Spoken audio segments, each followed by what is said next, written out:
Bit of fire in the background, that's fun. It is very dry here, that's why. Anyway, so hello and welcome to everyone. And if you're catching the live replay, also welcome.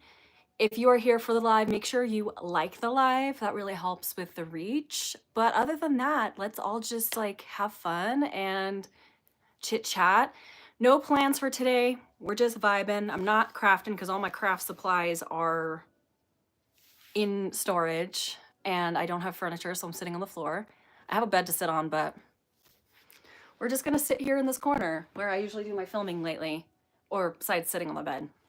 And just give me a hello in the chat. Oh, there we go. Hey, what's up? Not much, just hanging out. I didn't feel like doing a video this week because I've been gaming and, I don't know, just avoiding all responsibilities this week. Just haven't been feeling it, so. And also Poppy's here too. She's always here. My little shadow. I'm just gonna move the humidifier because it's ugly. Doesn't match the vibe. It's not on anyway. Uh-oh. Maybe I didn't put my massive coat over here. Just, the pile of doom over here. That's what happens when you don't have real furniture and you just have a nightstand. Poppy, and you look great. Thank you. What have you been playing? I have been playing. Yeah. I apparently can't speak. I have been playing Fae Farm. My husband and I were playing Fable 3 together, but we kind of took a break. So I was doing my own little gaming because I found my Switch and I found my charger. So I finally unlocked the third map in the Skies of Azoria or whatever it's called, the DLC. And then I stopped playing because it's all Star Vaults. And if you know, the Star Vaults are kind of annoying. Let's see what else. How's the weather over there? It's actually really warm today. It's 60 degrees, which is warm for winter time here. Can you guys hear the music? That's better. Yeah, so we had a couple weeks ago, we had a bunch of snow and now it's all melted and it's warm, but then it's gonna get cold again next week. Hi from the UK, hello.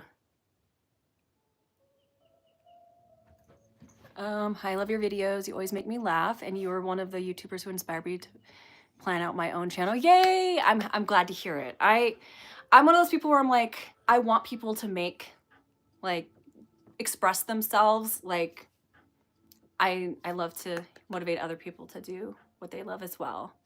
That's so funny. It's actually raining in Southern California. Yeah, okay, actually, so yesterday it was colder in California than it was here. And then it quickly flipped because as soon as the sun goes down here, the temperature drops drastically. And we have a mountain range right here, so the sun goes down sooner because as soon as it's behind the mountain, it gets dark and cold, but I love it. I love watching your crafting videos. Oh, thank you. I plan on doing more as soon as we find a house. All my crafting and art supplies are packed up. I want to get back into drawing, but I don't know where any of my drawing crap is. Just a sea of boxes in the garage. And then it's been snowing. We have to go out of the house to go to the garage, but now I have an excuse. I might actually today after the live go look for some of my crafting stuff because I don't know if we're gonna find a house anytime soon, so. I'm in Utah, so we are getting this storm front now that's heading your way. It's so windy right now too. 70 miles an hour, yeah. I don't know what it is here yet. I should check. I have the weather app on here. I don't know where it is. Oh, it's 61 degrees right now. What is the wind? Where is it? I don't know how to read this thing. Okay, so it's 18 miles an hour, 35 miles an hour gusts. So we haven't gotten the wind yet. You're from Minnesota, nice. I just want to say I found your channel last summer through looking for Ren Fair inspo, and I love it. And also welcome to Colorado. Thank you. I'm really glad to find my people. I really love the Ren Fair community, and I know there's like different sections of it, and I feel like our little section is very cozy and very welcoming. Because I know some parts of the Ren Fair community can be a little bit more less welcoming, but I try to like cut all that out. We're all just vibing. There's no drama, hopefully. My windows are shaking. Oof, that's scary. First time I've been able to catch one of your live streams. It's 10 p.m. here. Yeah. Well, I'm glad you're able to make it. I've been trying to do it earlier so more people have an opportunity to actually join. My husband asked me why I was doing it so early, and I was like, 'cause people asked for it, and I'm doing nothing else this week since I don't have a video, and it's seriously that warm there. Yeah, it's 61, and this is like a couple weeks after it was like -8. It's so weird. But then again, I don't know if that's normal for Colorado since I'm a newbie. The fact that it's like so warm after being so cold. But I'm also glad that like we had like this much snow and we couldn't shovel it all. So it's so funny because last week's video I was talking about shoveling snow, and now it's all gone. Hello there, I just want to say I've become a fan of your content, have been subscribed for a couple years now, and you have helped me so much with being happy with who I am. Oh my gosh, that makes me so happy. If all else, I hope I just at least help people to like, I don't know, be more comfortable with themselves, because that's something that I struggled with for years, and I wish I had like someone to help me feel more comfortable with myself. So, you know, paying it forward. And through doing this, you guys have helped me. Let me just be completely honest. By giving me this space to yap, you guys have helped me a lot. You've inspired me pretty much everything from my Ren Fair costume. Aw. Super excited for this year's Ren Fair. I know, me too. It's 26 degrees. Sorry, I'm like going all over the place. Super excited for this year's Ren Fair. Same. Also 26 degrees. That's pretty cold. Have you ever been to the Bristol Ren Fair in Wisconsin? I went for the first time last summer and it was so fun. Not yet. I haven't been to too many fairs around the US yet, mostly because of the lack of funds. We've had a rough couple years with like keeping jobs, and the economy's been weird. So our debt is pretty high right now. So even when I make money doing this, it's all going to like paying bills.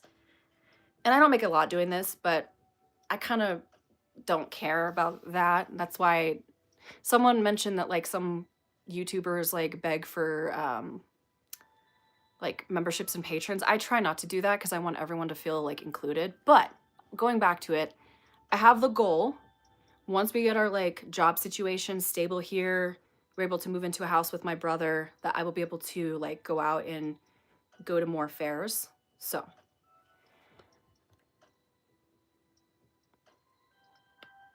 sorry, I gotta catch up real quick.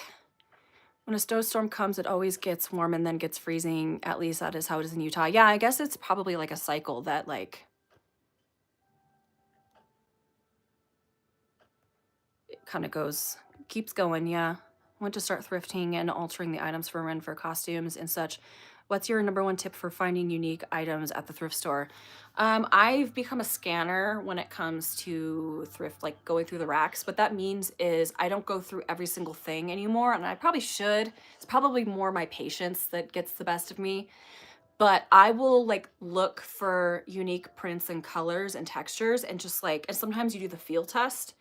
You can kind of tell. But also just persistence, finding cool stuff. You don't want to just go once and then give up. Just keep going. Go on odd days that other people don't go. But also go on just vary when you go, basically. Unless you don't have the ability to do that. In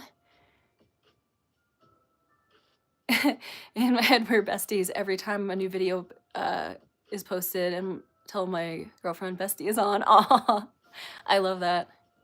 Have you ever been to Europe? If so, what countries have you visited? I have not been to Europe. I'm very sheltered. Growing up, my family didn't travel a lot for several different reasons. My dad wasn't too good with finances, even though he was always a hard worker. He struggled with the whole ADHD desire to spend the money. And the moment we had any amount of money, it was gone, or we were always in debt. I kind of am, I'm in debt too, but I feel like some of that is not my fault because we mostly just buy, like we thrift when we do buy fun stuff.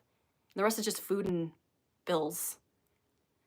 But I didn't go to college, so that's kind of my fault, so I can't get a good job.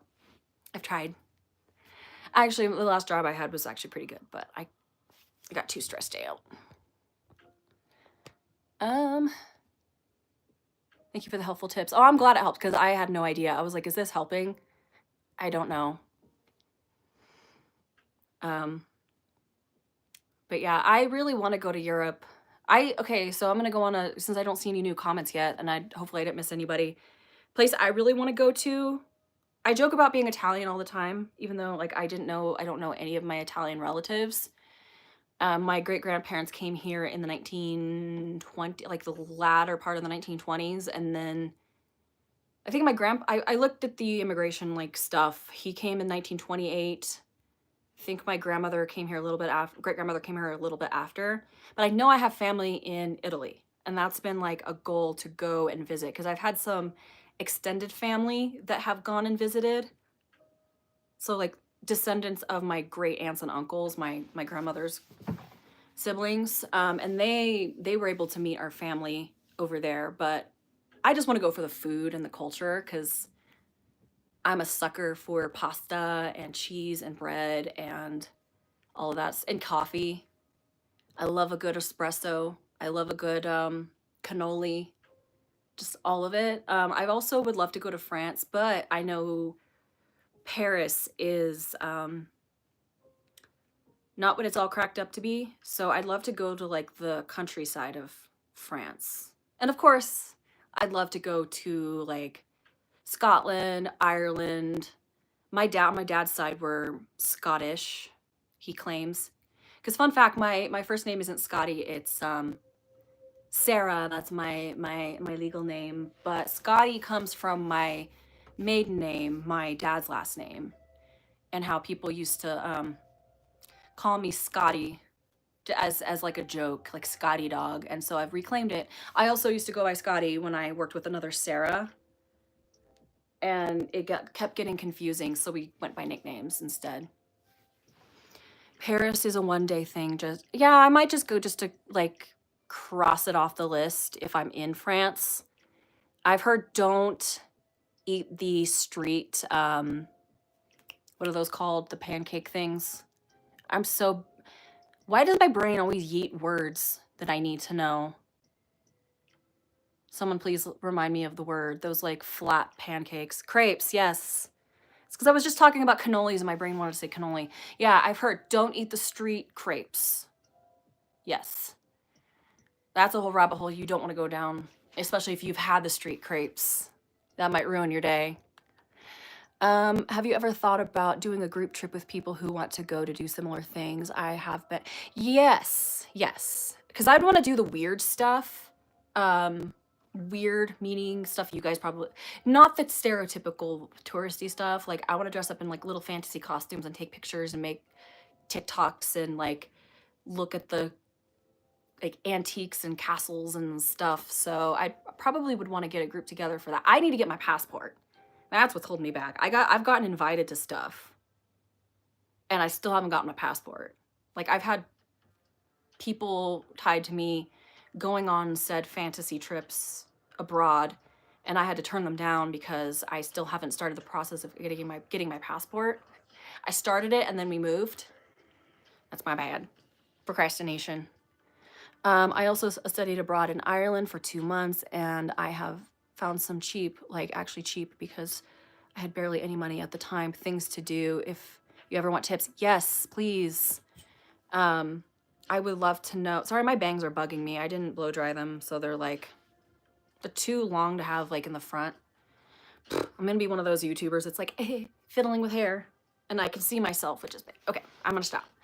I don't make a lot of money, but I have been able to do travel just looking for sales on plane tickets. I go to Paris round trip for $800 and stayed at a small hotel by the airport. That's really awesome. We might try, because we have a Southwest credit card, and I was able to get my round trip ticket to go back to California for free. And I was able to pay the fees because I had canceled the ticket to come here in September. And then we ended up moving. Anyway, and then my flight here was cheaper. Anyway, that's a whole thing. But yeah, so like I know there's a way to like fluff the system and get cheaper deals. I need to do more research on that. My literal dream is to travel to a castle and dress in armor and a princess gown for a photo shoot. Same. Same. And I've seen a lot of people do that, and I'm always just like, don't be envious. Don't be envious. Be happy for them. Be happy for them. Don't be envious. It looks so fun. And then I don't know if you guys follow a clothes horse. I've been following her since like 2012, since she was more twee. I love her. We're actually mutuals now, which makes me so happy. I'm like, she knows I exist. But her stuff is very much that like castle princess gowns. It's so funny how my progression has like mimicked hers a little bit. But she lives in Ireland, so she has access to all that stuff. And I'm always like, if I could just go to Ireland and like do that stuff, maybe with her too, that'd be fun. And then I'll geek out and be like, I followed you since you had a pixie cut and you used to wear ModCloth clothes every outfit. Because same besties, same. Maybe Germany is like the capital of LARP and Ren Fair. My goal is to go on a trip and visit lots of castles. Ooh, okay, I need to look into that. I've heard Germany has really great LARPs. I've been scared of LARPs. I like am in that community. Like a lot of people I know LARP because they're also in the Ren Fair community, but I've never done a LARP. It's a little intimidating to me. I know personally a lot of people that have gone to Beakeling, and I haven't done it. And that's in Canada too, so I need my passport. Do what you're yeah, you seriously won't regret traveling. Sorry, I'm really bad at like reading on screens. I don't know if you guys can tell. I always have like this eye's always red from eye strain. I need to wear my glasses. No, I have not LARPed. I want to. Seems like fun, but I'm intimidated by it. I am odd. I want to go to a European tour of pipe organs. Wait.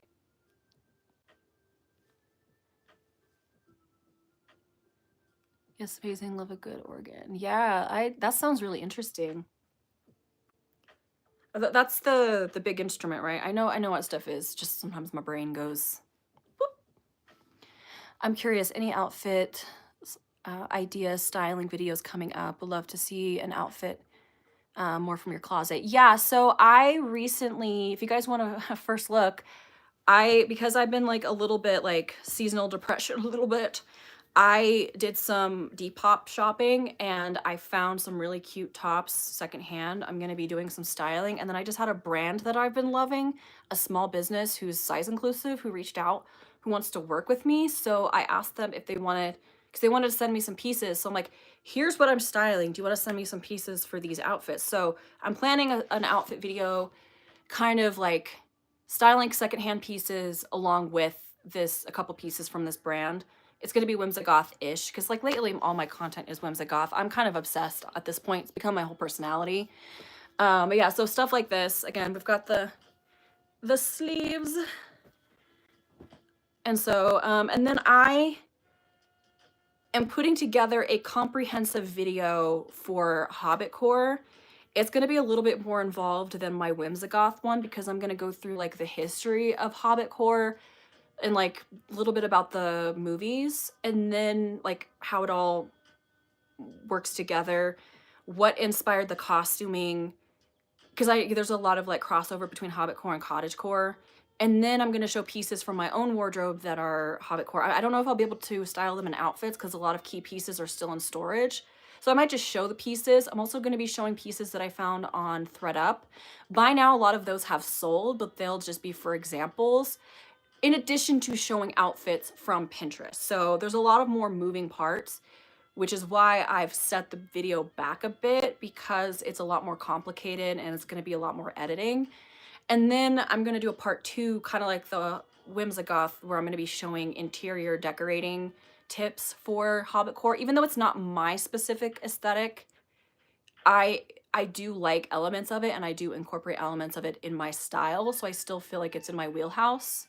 Whereas whimsigoth has become me, my whole personality. So, you know, but Hobbitcore is still like a huge part of my personality too. So I've been collecting a lot of material, kind of making an outline. Sorry, I'm like long tangent. I need to catch up on the chat a little bit. I'm European and love my continent. I dream of doing a tour. Yeah, I love that. I'm so like I know some people get jealous of our thrifting and our Ren fairs in the United States, but I'm actually more jealous of people that live in Europe. because you guys are the culture, like have the culture that all of our stuff is based on, all of our fandoms are based off of. So I'm doing a hide and fall this year, and your channel was recommended me when I was looking it up. It's a sign. Yes. Oh, it's in Texas, so no passport needed. Okay, I'll look into Texas. Isn't that? It's like 11-hour drive. It's still far, but it's closer than California now. I dream about going to. Am I saying that right? Heinefall. It sounds so fun. I'm gonna look at that. I'm gonna look that up. That top is so cute. Yeah, I'm excited. It's a little tight on my bust, but it's fine. We do what we must. I might have to wear a tighter bra or something so I can wear it. What's everyone's aesthetics? Yes, I want to know. So we got Hobbitcore, we've got Victorian, Viking, medieval era. Oh, hello from Thornton, Colorado, and welcome to our awesome state. I'm excited to see more local thrift vlogs.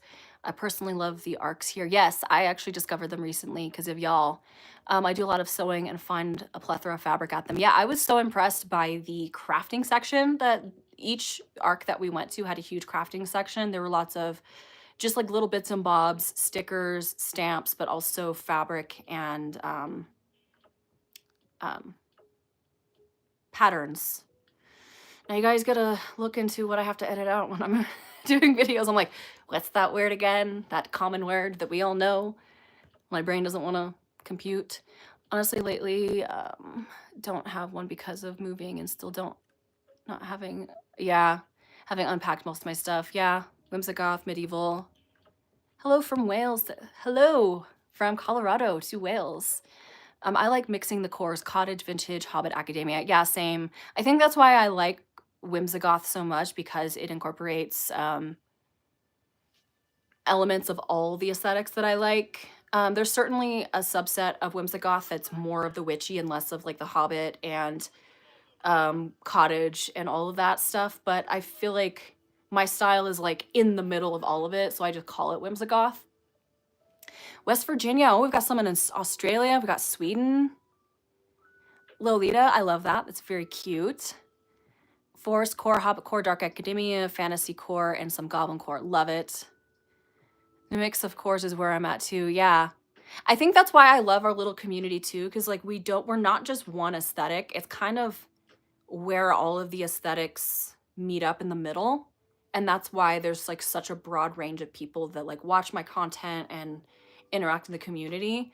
Because like, again, there's a lot of crossover between all the aesthetics, but there's differences too, but we're able to like still relate, which I love. Dallas, Goblin Core is, it's kind of similar to, it's a lot of neutrals and browns and greens. It's more like foresty version of cottage core, but there's still elements of dark academia. There's like lots of trousers, big chunky sweaters, but like think like moss, bark, dirt, but in like a fun cutesy way. There's like a little bit, it's like a more masculine version, in my opinion, to fairy core, if that makes sense, or more androgynous version of fairy core. There's definitely there can be a more feminine side of goblin core, but whenever I've looked at it, it's very fairy core, cottage core, but like more androgynous. My style is a mix of Japanese utility wear and gardener, pinafores, aprons, boots, vests, and wicker hats. Love that. If I could avoid being perceived, I'd go 100% fantasy core. I feel that. I would go out in all the chainmail. Also, some of the things in fantasy core look cool, but also like sensory wise, it kind of, if you have sensory problems, it can be hard. So it could be fun for like a little bit to dress up, but this is me mostly. Big sweatshirt, t-shirt, leggings. My day-to-day is mostly just leggings and a t-shirt. So I will rep, I don't know if this might be backwards for y'all, but this is the Renaissance Fair Soka. I actually thrifted this, but I haven't been to this fair. I'm such a poser. I haven't been to this fair, even though it was in California, but still far. Yeah, Goblin Core is kind of a forced grunge. I 100% agree. I love Goblin Core. I don't know if it's enough of a divergent from Hobbit Core and Fairy Core to me. I should make a Fairy Core video too. And that's one of my favorite aesthetics. I think I focus on Whimsigoth because like it's the one I love the most. It's more wearable day to day, but y'all know I love my fairy core. I might make a video on that. And then make a second part, or in the same video, like, this is how you dress fairy core but not look like a weirdo when you go to the grocery store. If you don't want to be perceived, this is how you include these elements in everyday cosplaying as a normal person outfit. Basically I dress like a feminine modern Legolas. I love that. That is amazing. That is badass. My fella teaches Bahurt, so I'm usually around people in armor knocking lumps out of each other. Love that. In Canada, and wondering if you were able to find info on those aqua boots you found. I haven't looked into it, but people said they're expensive. So I'm like, okay. Yeah, they felt nice. That's why I got them. I needed some tall boots that weren't as, like some black boots that weren't as just modern, because I had my Black Widow boots, which I wore with an outfit. I did a styling video that I never posted. It's like a vertical video for like reels and stuff. I need to edit that stuff. I got distracted because of the TikTok ban, and then I got depressed. And the TikTok ban, you know, it's back, but since then I've been not motivated to make short form content at all. But yeah, I made a video with the Black Widow boots, but I feel like these boots would be better with the outfit I did. Anyway, I'm sorry, I'm rambling. Y'all love that about me. Have you ever thought about selling on Depop, especially now with those Colorado thrifts? I have, especially since I got a notification they don't have selling fees. So I'm wondering if it's going to be better than doing Poshmark or Mercari, because they have pretty substantial selling fees. So I might move back over to Depop was my original place that I sold. But right now, with everything being up in the air and a lot of stuff being in storage, I'm going to hold off on selling stuff online. I had a whole debacle where I had a few things left over on my Poshmark that sold. Fortunately, those items weren't in storage, but I can't find the cord to my label printer. So fortunately, I was able to, I say that word a lot. I was able to get the QR code to take to the post office, so they printed out the label for me. But I don't know if I can do that for Depop. I think they just sent, last time I sold on Depop, they just send you the label. So, to be continued. When I have my own, when we have more space, I might open up a shop. It'll just be supplementary, like little things here and there. My main thing is the YouTube. Fem Nights, they look so cool, yes. Please, I tried explaining fairy core to my fam and they were like, but but they did get me a book of Cicely Mary Barker postcards. Oh, that is so cute, which is so cute, yeah. Expensive and waterproof. Okay, I love that you guys told me that because I didn't know if they were waterproof. And so now I shall wear them in the snow like a little snow bunny if it snows again. I feel like getting into the fantasy core into a lighter, more summer ready style is hard. It's easy in the winter and spring and fall. You know what? I might take you up on that challenge and try to come up with some ideas. If you would be interested. Maybe a fantasy core in the summer, like how to survive, how to be a fantasy girly guy, whatever, in the summertime, how to not die. Especially if you live somewhere hot. I'm going to start looking into that. Come summertime, I might have a video for y'all on that. For sure, fantasy cores is... yeah, it's hard in the summer. I'm a sucker for declutter and organizing videos, unboxing now that you have moved. Yeah, once we get into the permanent place that we live, there will be organizing, unboxing, all of that content. We're going to see a house tomorrow that is very promising. So wish me all the luck and the vibes. More DIY, yes, and there will be DIYs too. Victorian lawn dresses can swing it, but man, those are hard to find. Not in Victorian teenager sizes. I know. Where I live, there's a castle. Abbey for some ancient ruins. Sorry, I cannot see. I need glasses. I actually have glasses. I don't wear them because they're not the right prescription. So y'all are going to see my face up close and personal. Get to see my crappy eyeshadow job. Ruin in nearly every town. There's a castle next. Oh my gosh, I'm so jealous. Summer is difficult. That would be nice. Not a lot of videos on it. I'm going to do it. Fantasy core for guys and gals and everyone in between for summer. Because I want to dress like that in the summer. So, you know what? One tip, bloomers. Before I knew that AI was bad for the environment, I did a whole slew of bloomers fantasy outfits for Ren Fair, and that's where I got my ideas for the bloomers outfit from last year. Don't worry, I have all those pictures now, and I'm not touching AI anymore. Plus they charge you now. Before they didn't. I did it all when it was free. But I have a bunch of like cool bloomers outfits. So, and I actually bought some like white bloomers that I dyed different colors.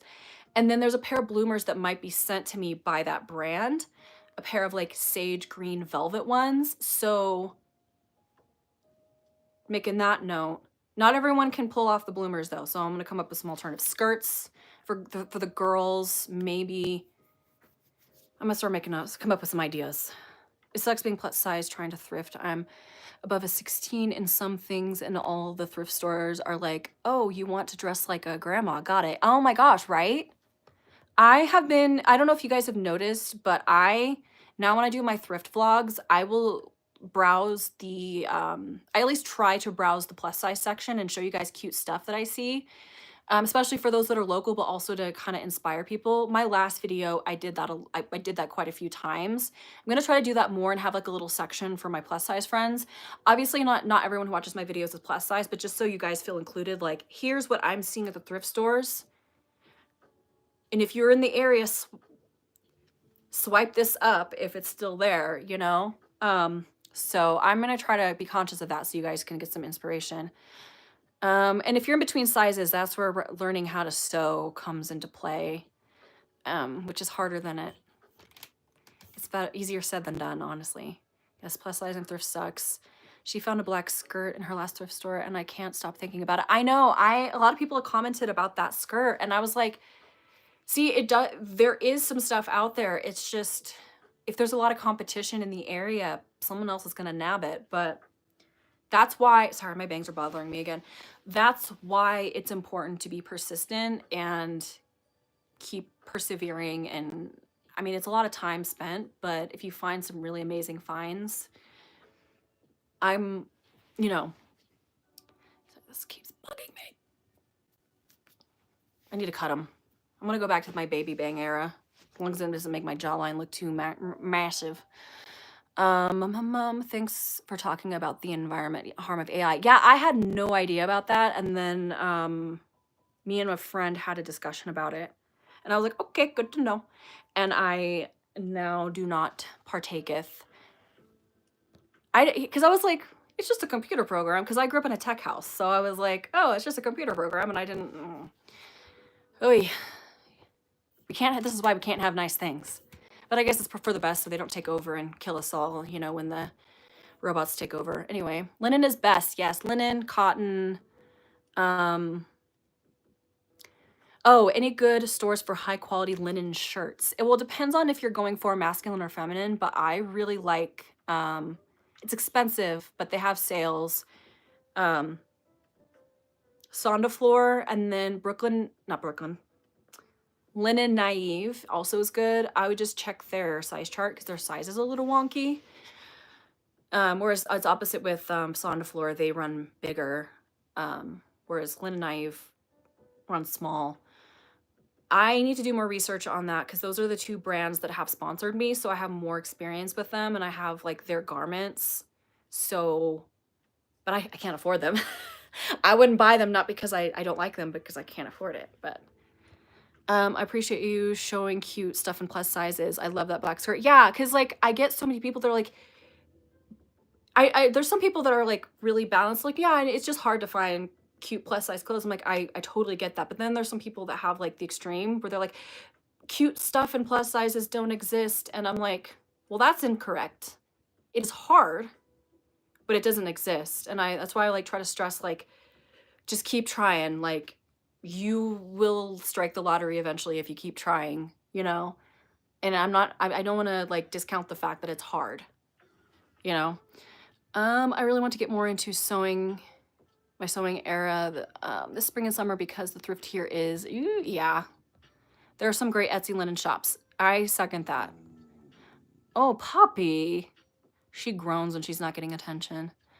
I know how to sew so I can tailor stuff, but damn, still sucks. Yeah.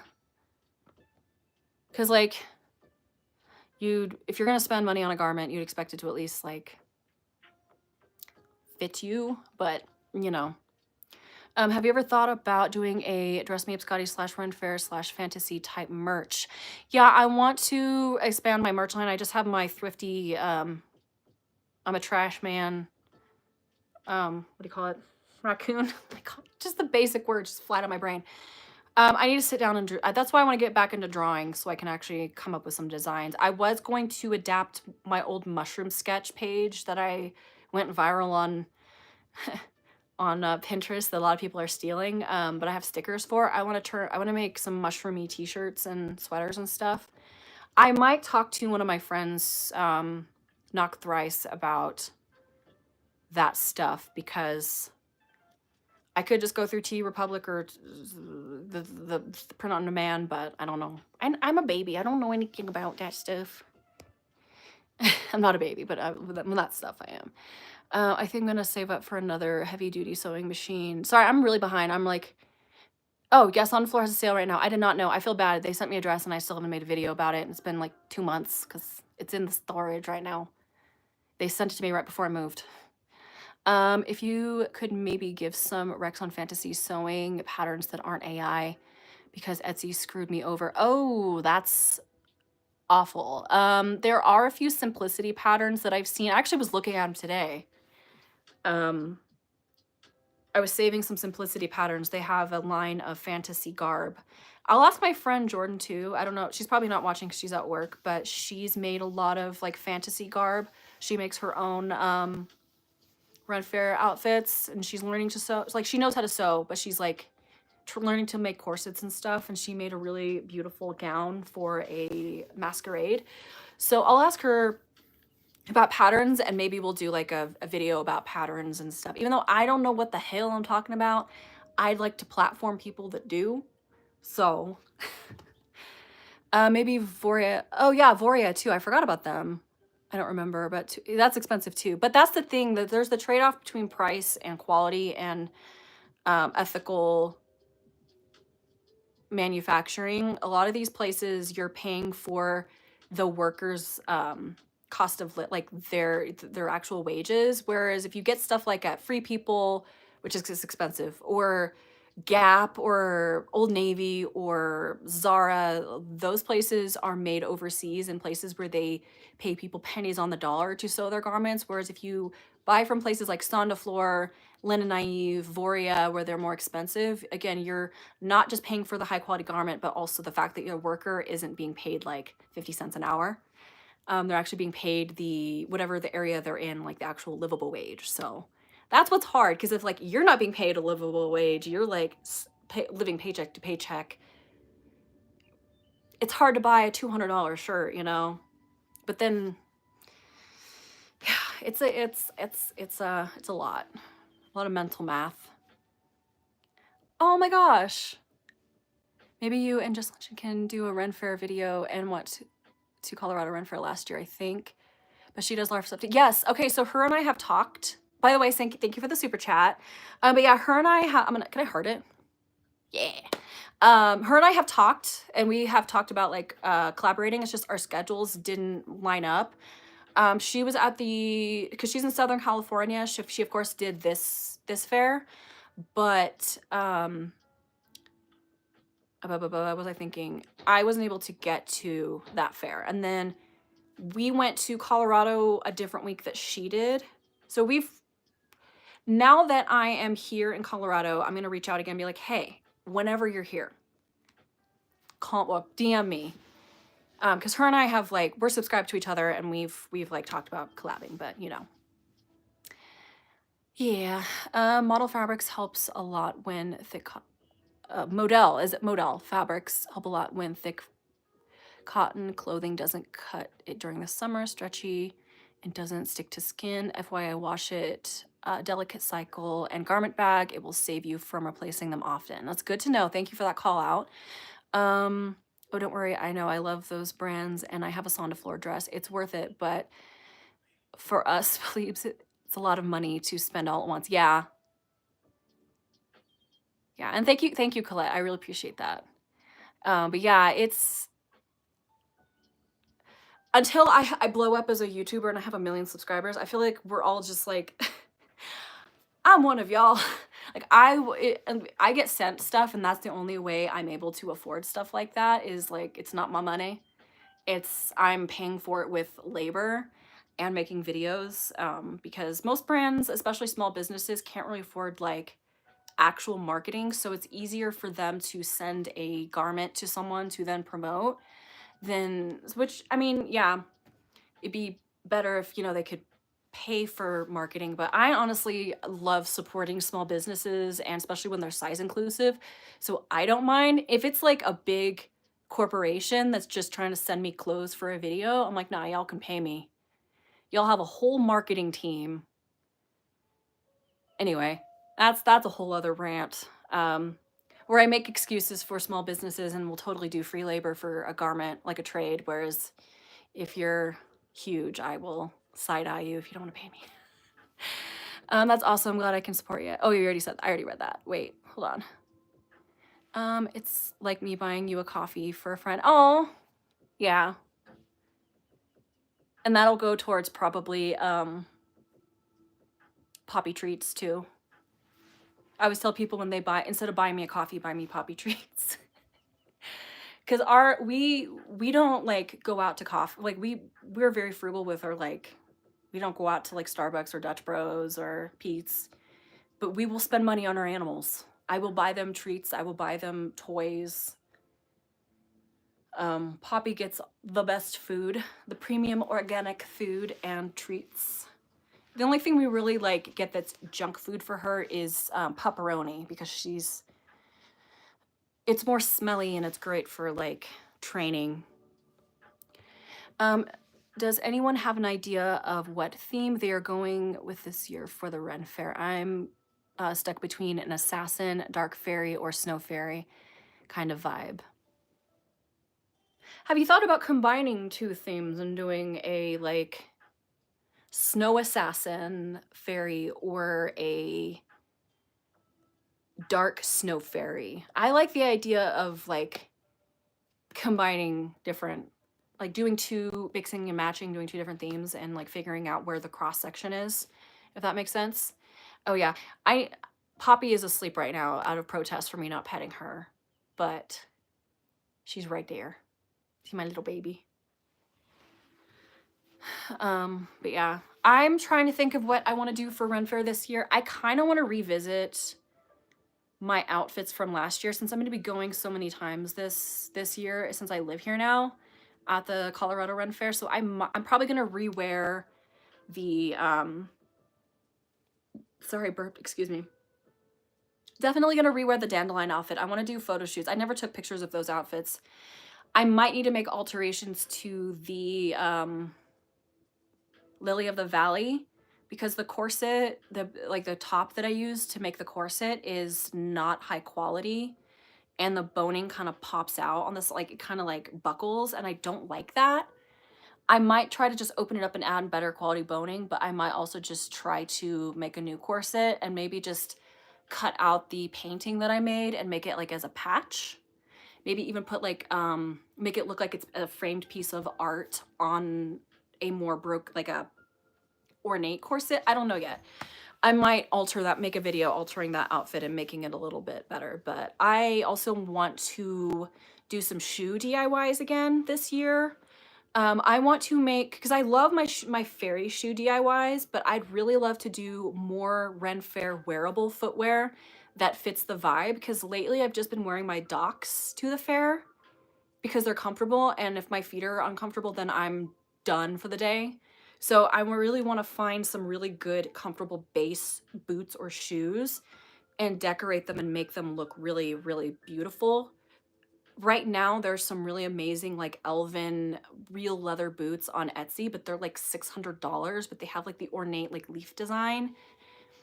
Might use that as inspiration and make my own, but like thrift flip it. But again, I'm waiting to do all of like the major DIYs until we get settled. So this summer, if we're settled by the summer, the videos are going to be popping off, guys. I'm excited. And I have 2 cameras now. The camera 1, camera 2.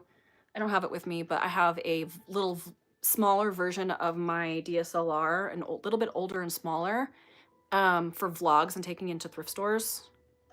Anyway, I could just gush and go on and on about all the videos that I'm going to be working on as soon as stuff gets caught up.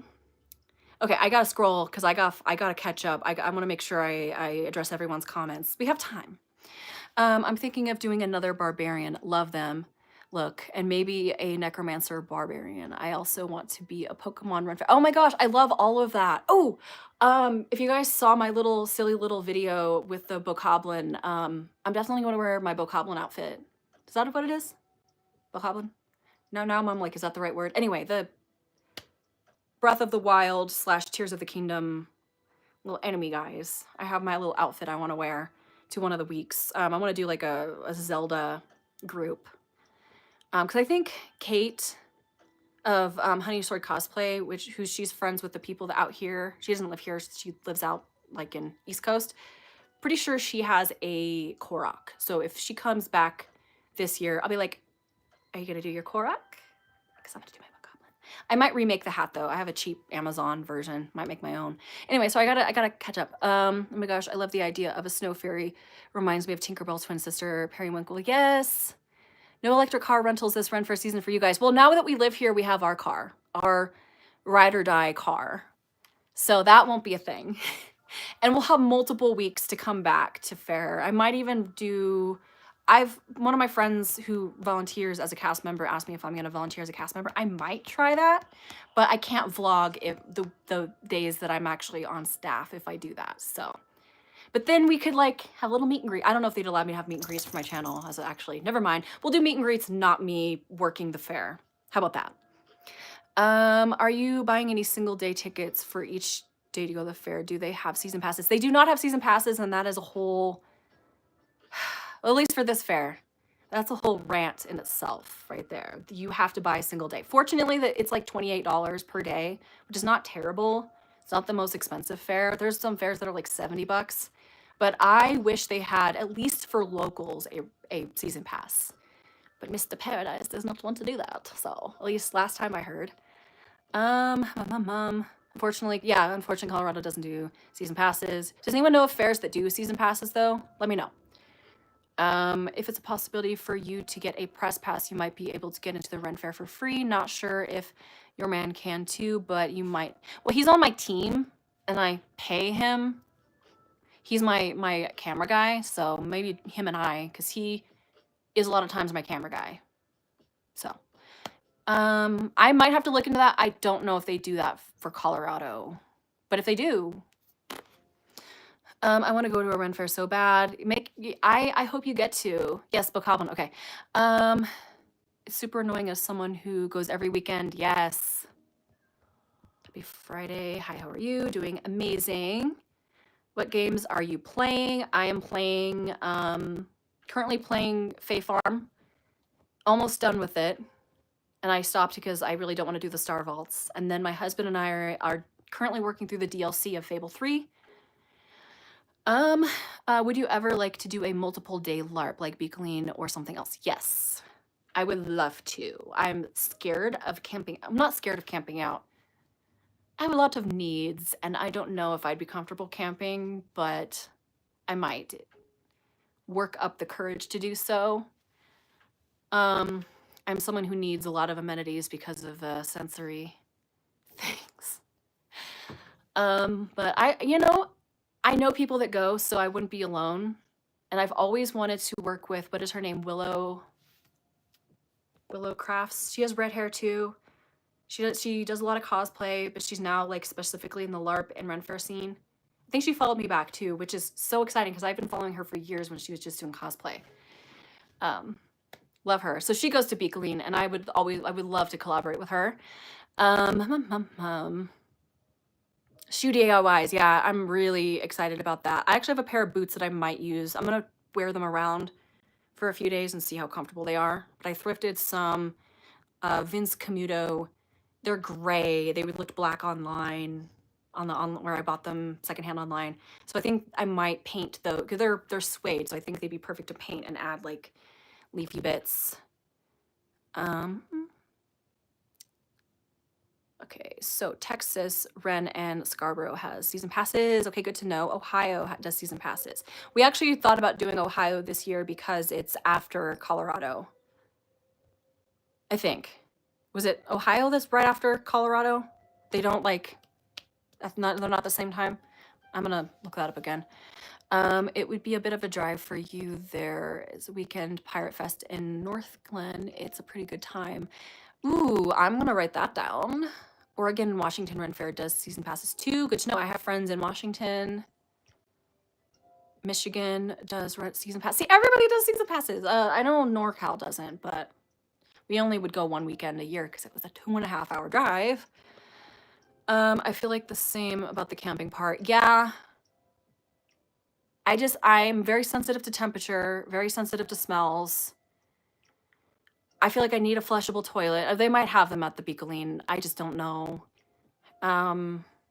Also, like even when I'm staying in hotels, I get uncomfortable if it's not my exact like bed texture, like the sheets and the mattress. I'm very picky. I can never sleep when I travel or use the bathroom. Anyone else audio sounding fuzzy, or is it my headphones? I don't know. A little bit of fuzz over here. Don't think it's just you. That's weird. The fuzziness comes and goes. Okay. I might get a microphone for next time. I have one somewhere. Like the one that plugs into my phone. Oh, it's okay if you're late. Like this is we're just vibing. This is one of those open door parties where you can come and go as you please. I may have missed it, but what made you choose to move to Colorado? Okay, so we made there's a video about us moving here. It's a multi-reasoning factor, but that's not a word. There's many different factors that go into our decision. First of all, we had visited here for a few years in a row. We really loved it. We met some people that were like really awesome, and we've been wanting to kind of like start over a little bit with like friend groups for like some personal reasons. And also we love the weather here. People warned us like it's so cold in the winter, but we've been fine. First of all, I don't leave my house much in the winter because seasonal depression, but also I actually really like the snow, and it's not as bad as like back east and really north. It's very mild when it comes to the cold, and you get little bursts. It's a little fuzzy. Maybe, is it the music that's causing it? Yeah, I'm gonna have a microphone next time. And then we just love the area. We love like the nature of it all. It's very stays green in the summer, like mostly green. Whereas in California, where we lived in Sacramento, it would get like brown and yellow by May. But when we came here, we visited here in the summer, and it was a nice escape from the heat and from the dry, like you just strike a match and the whole thing goes up in flames type of like environment. I'm someone who needs nature, needs green, and we had it in the springtime is like the peak time in Sacramento where it's beautiful, gorgeous, but then it all goes away. I also just like the vibe here. The people here are really nice, really chill. There's a lot of like nerd culture here, like Ren Fair, LARP, D&D culture, whereas you have to look really hard to find it in Sacramento. It exists. It's just not as prevalent. Whereas here, I feel like it's kind of everywhere. We've made friends pretty quickly living here. We could have more friends, but the friends that we do have it's like quality over quantity here so far.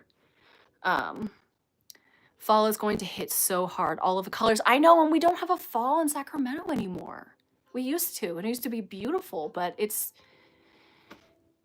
stays hot until like November, and it really made me sad because I remember when it was cold in November. I remember having to wear a puffer jacket in November.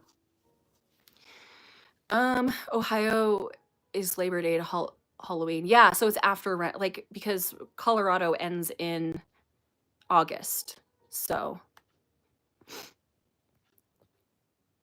Oh no. I can't hear any music, but you are fuzzy, not terrible. Okay. Yeah, I just have some Lord of the Rings lo-fi in the background, mostly so I don't feel awkward. Yes, the aspens up in the mountains. Yeah, so I don't know if you guys follow Likely Live. She has a YouTube, but she's a lot like on Instagram and TikTok, but she posted some videos because she's a videographer and she's like doing a lot of video stuff. And she posted the videos of the aspen trees this last autumn, and I was so jealous because it was still super hot. Our trees hadn't changed yet. Me and my friend Sarah still went up to like the apple orchards and did our little fall content, but it was hot. We were just like drinking our like coffee drinks and like eating our pumpkin spice stuff, and we're like more crackly than fuzzy. That's so weird. Thanks for introducing me to all the cores. Very cool channel. Thank you. I wonder if there's something wrong with my microphone. Yeah, I'm gonna use a micro. Does anyone else have a widow's peak and like a cowlick right at the front of their head? That's me.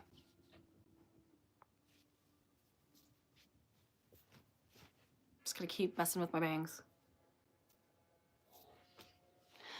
But yeah, I've been loving it here. I've learned a lot in terms of like just the environment is very different. It's very dry here. That's why I have the humidifier. My friend Liv gave it to us when we first got here.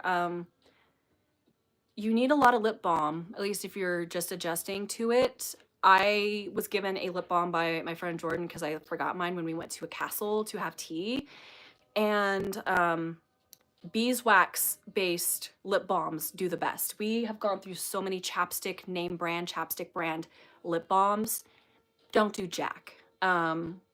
EOS, I hate those anyway, but I had a few left over from when I got a big pack. Someone got me a big pack from Costco. Don't do anything. I think it's Portland Honey or Portland Bees. That lip balm has been like amazing. Yes, I do. My cowlicks give me cat ears. It's nice you were close to Wyoming. Antiquing there is apparently amazing. Oh, I'm gonna have to look into that. I still haven't ventured too far outside of like the Denver and Colorado Springs area.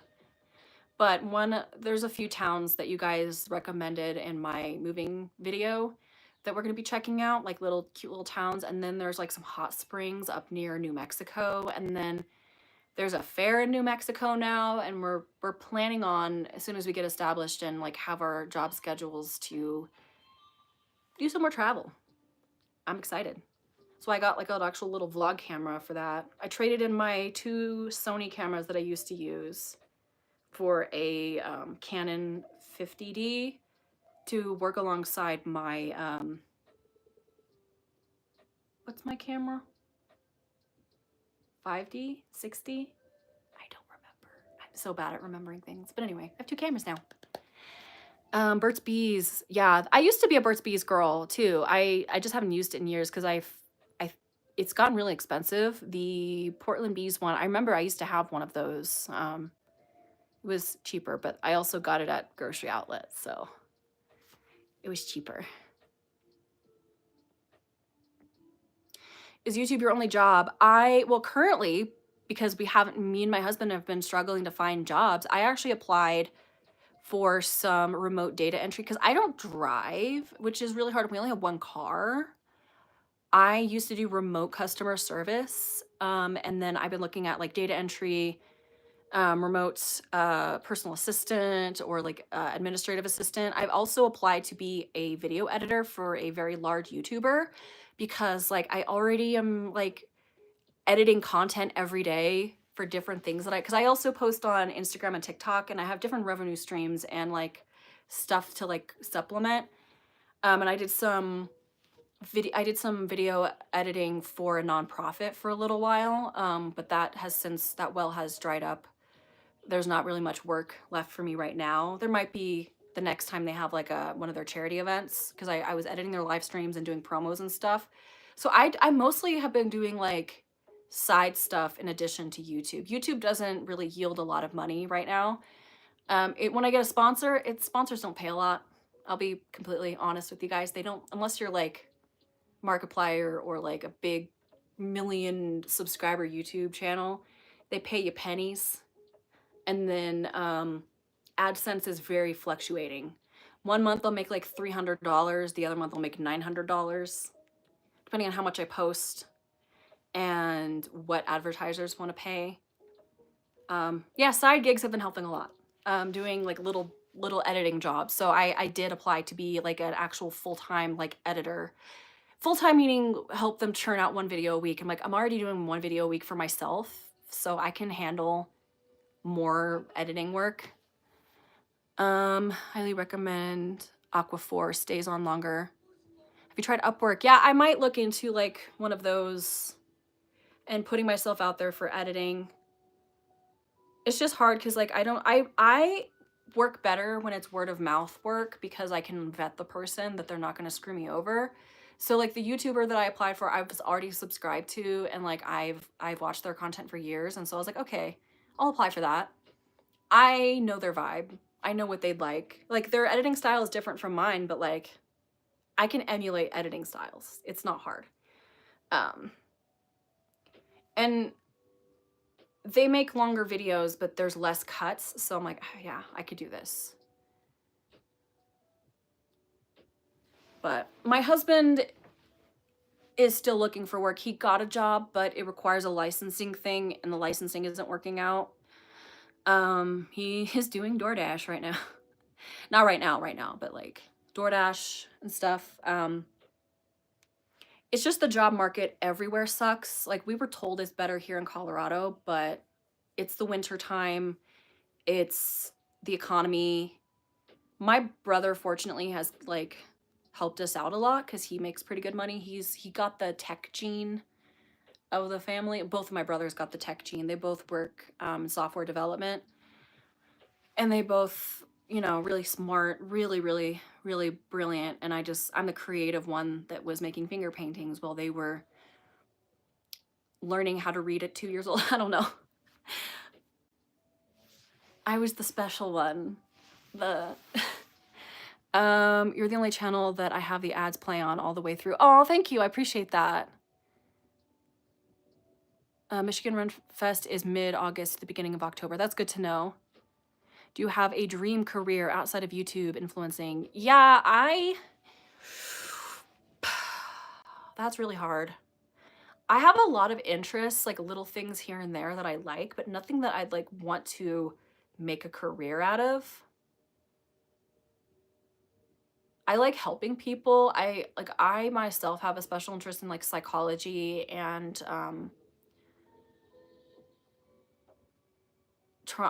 helping with trauma and stuff, because I had to like kind of go through that for myself to heal myself. So I would really love to like work with people, but I keep running into, when you make something your career, the passion for something can fizzle out, especially when you're dealing with other people's drama and other people's problems. You can take on their emotional load unintentionally. And I'm a very empathic person, and I tend to take on other people's feelings, emotions. So I don't know. I have to really soul search about that, because I've just been taking like little jobs here and there, like customer service, data entry. I worked in healthcare for a while. I did referral specialist stuff, basically receiving intake information, and it was a complicated thing. God, I wish I had the tech gene. Imagine the money. Yeah. I wouldn't mind doing stuff that like my brothers do, but like I don't have the patience for it. I went to school in 2021 for medical coding, and that's when my ADHD really kicked in, and when I like got diagnosed, because there was like 8 hours of studying a day, because not only did you have to like learn the codes and looking up codes, you also had to learn medical terminology. And one of my best friends was going to school to be a like medical assistant, and I was having to learn just as much, if not more, medical jargon and medical terminology than her. And I ended up washing out, not because it was too hard, but because I would literally sit down with my textbooks and like my whole vision would go blurry and I just couldn't bring myself to study anymore. Like I got a few months in and I just got to a point where my brain just clocked out and wouldn't allow me to continue. And that was $3,000 that went down the drain, and I ended up not pursuing that. My parents paid for it because they felt sorry for me because anyway, let me catch up on chat and stop the ambulance. I feel like I can see you working at a library. That's a good idea. Now, hopefully the government won't cut funding to libraries. I'm a high school English teacher, so I get that emotional load piece. Yeah, and one of my best friends is also a teacher. And she deals with a lot of stress, especially since she deals with high school students. They have a lot of drama, a lot of angst, especially these days.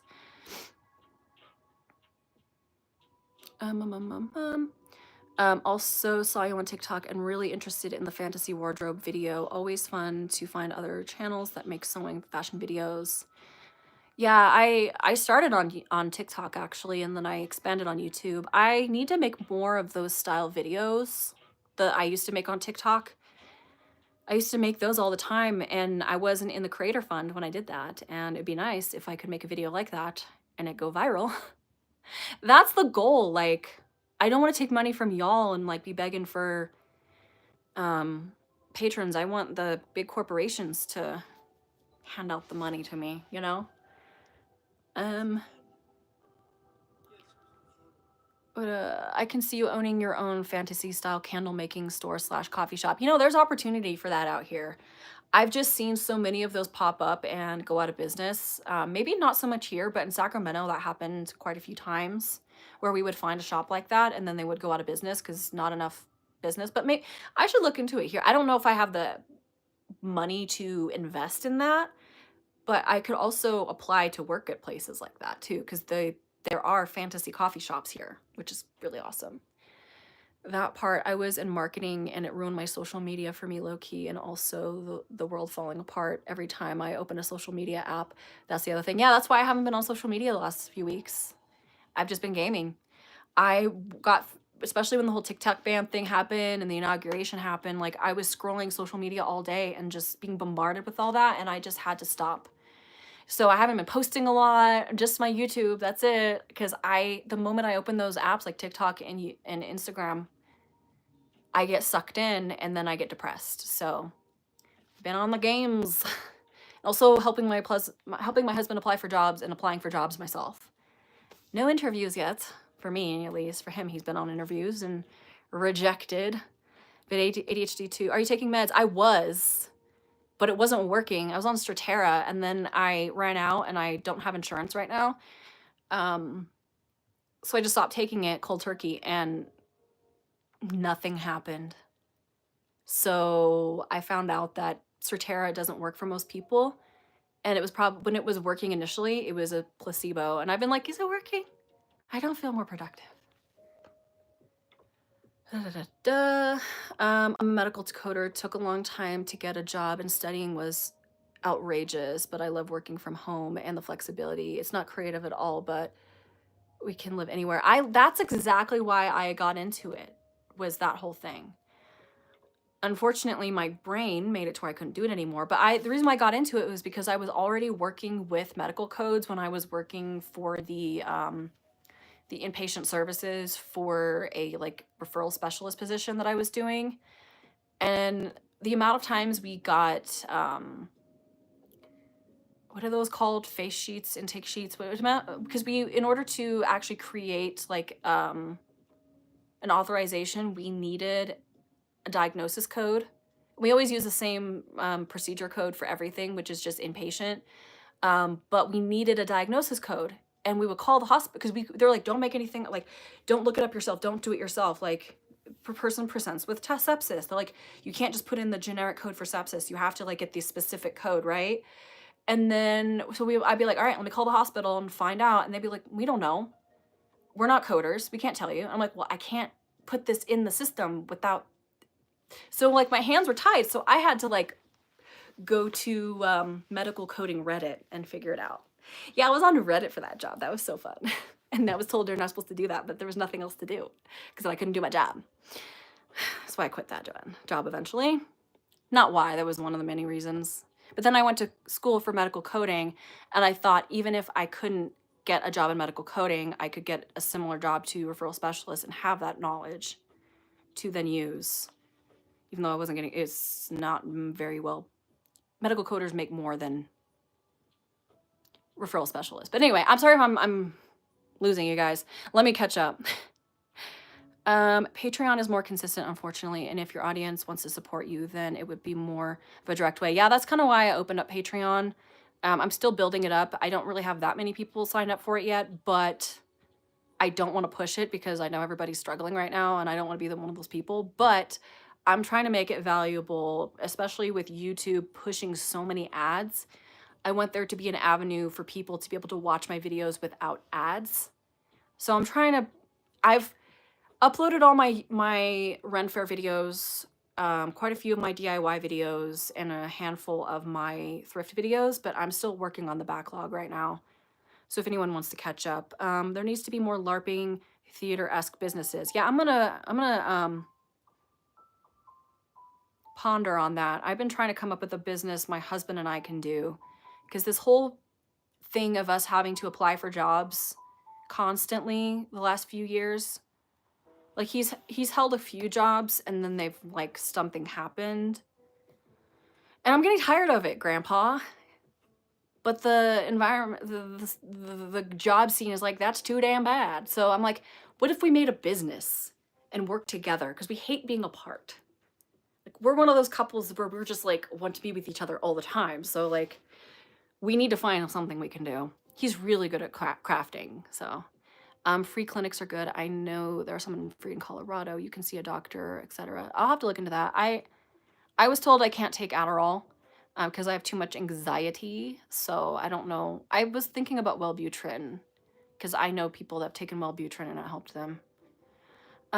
For Valentine's Day, I'm teaching my friends how to sew a book sleeve, and I could totally see you doing like an in-person class that people could pay for, like showing them how to make accessories for Ren. That's a good idea. People love fantasy photo shoots, maybe a costume and prop rental company.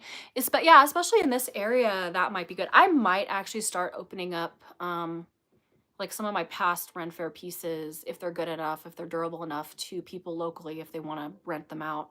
As far as like photography stuff, I do have an inconsistent side hustle with that. So I don't know if you guys know who Dead Wrath and Beyond is. She is her main business is she makes ornate daggers, but on the side she also hosts fantasy retreats. And it's already booked up. It's already sold out, but we're doing one in April. And I am getting paid for that. I'm going to be like kind of like a videographer, but also like the on-site vlogger, you know? So I'm going to be doing behind the scenes content. Like I'm going to make a vlog. I'm also going to be doing like B-roll and like aesthetic videos, which is why I'm bringing multiple cameras because we have other assistants that will be helping. I'm just like helping facilitate that for the clients because they're getting photos from like Olivia, Rose Photo, and Propel the Moon, and like some really amazing photographers. But Legend of Sachi, but also to have like behind the scenes and also like B-roll, it would be really cool for people's TikToks. So we're doing that, and it's gonna be amazing. But that's once or twice a year. So maybe I'll do something, I'll talk to Shelly and be like, as long as it's not encroaching on your business, maybe I can do something like that here in Colorado. If you guys would be, like if any of you would be interested in coming to something like that, even if it's a day thing, because what we're doing in California is a multi-day retreat, an overnight stay. So maybe I could just do cute little day retreats or day photo shoots or something. Who knows? Well, hold on. That's a great idea. She could set up like at local bars and libraries. People could pay per ticket, and their ticket would pay for materials. Yeah, you guys are coming up with great ideas. I really appreciate you guys. Jenny D does a counter for her and her costumes that people buy, not like NSFW, but her characters from her videos. Yeah, I need to come up with like one, just merch in general. I haven't expanded too much on that. Someone mentioned like Faire fantasy themed merch.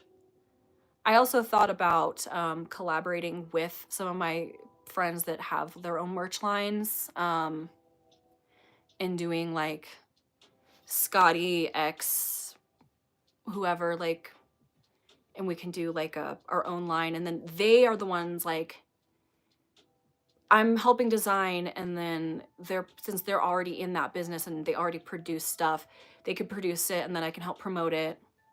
Just ideas. Living in the Pacific Northwest, we love to be outside, so I'm trying to plan a Hobbit style camping trips hike. I think Colorado peeps would love that. Yeah, camping Hobbit style camping trip sounds amazing. Yeah. I just don't know the ins and outs. I probably would need to get like collaborate with someone because I'm not really confident in myself to plan an event and make sure it's like safe and inclusive and everyone is getting, getting their bang for their buck. But again, like to me, the big thing is safety. And I really don't want something to happen at something like that. Especially if it's like an overnight thing. If it's like a day thing, it might be easier logistically. Hobbit hiking, yeah. So I would need to talk to my friends who have events like this and like talk to them about logistics and legalities and stuff so I don't get in trouble. Because that's another thing you have to think about. You can't just like throw an event up, you have to like think about legal crap. Because I don't want anyone getting hurt. I want to make sure you guys are safe and the whole just everything just went wonky. What the heck? The whole food spread would be amazing. What a collab that would be. Yeah.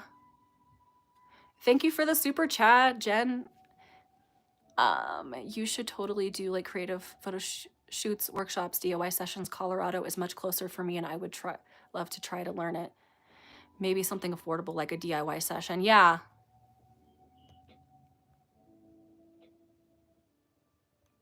Thank you so much for the super chat. I appreciate it, but that's a good idea. Y'all are like the best coming up with ideas, honestly. You're an amazing crafter. Have you thought about commission work for arts, props, cosplay? Thank you, first of all. But also commissions, it's a little bit hard because when for context, I follow a lot of cosplayers and have for years, and they've broken down why doing commissions is difficult because there's a lot of different factors you have to put into the cost of like how much you're going to charge.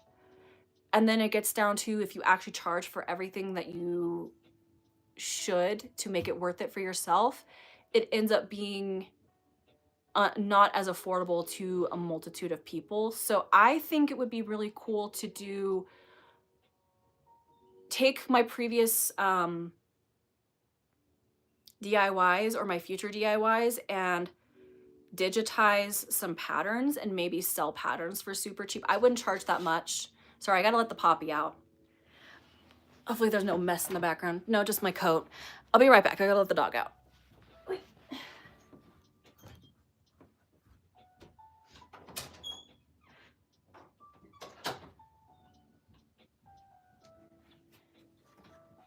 I'm back. Anyway, again, I would want things that I sell to you guys to be accessible and affordable, which is why I wouldn't want to do just straight up commissions. But if I were to digitize some of my patterns for those of you that want to dabble in more crafty things, I would love to do that. Like my hat pattern, like, I made that flower hat, right? I would love to make my little scrap pieces of paper and turn it into a digital pattern that you can then cut out and write out detailed instructions. Now that I've done the thing, I have a better idea of how to do it. Maybe make a new video of the refined process as well and make that like basically digital product. Digital products I feel like are the most accessible and most affordable for most people. So that's one thing I'm thinking about. Would definitely buy a pattern. Well, that's good to know. Good feedback. If you do patterns, oh my gosh, I would love that. AI patterns have taken over. Okay, I'm gonna take that into consideration, and I need to find all my little scrappy pieces of paper that I have stuffed in a trunk somewhere from my past projects. I did keep them because I have thought about making patterns. I just need to figure out how to do it. I'm so low tech. Maybe making pet accessories to sell. I could easily picture Poppy and doggy armor. You know what though? There is someone that does real armor, a real leather dog armor and pet armor. I should totally plug them. I don't remember their name. If you guys remember, if you guys know who I'm talking about, let me know. But I might at some point in a video like plug them because their stuff is beautiful. It's like scale armor. It's so cool. It's basically harnesses, but like cool. I've thought about getting Poppy one, saving up for it. But maybe I could make something and sell a pattern, you know, my own design. And okay, sorry, let me get closer. I can't read. I know you like going to the thrift stores for Ren Fair's clothing, and I want to let you know that if you go to charity shops that are not chain thrift stores, it's typically cheaper. Yeah, I just need to venture out more. It's easier to find the chains, but I'm looking for the little ones. We've been on the hunt. Every time we go out for grocery shopping or for looking at houses, we've been writing down locations. My next thrifting in Colorado video is going to be the Goodwill outlet, the bins, but then the one after that will be us going around to charity shops, like small places.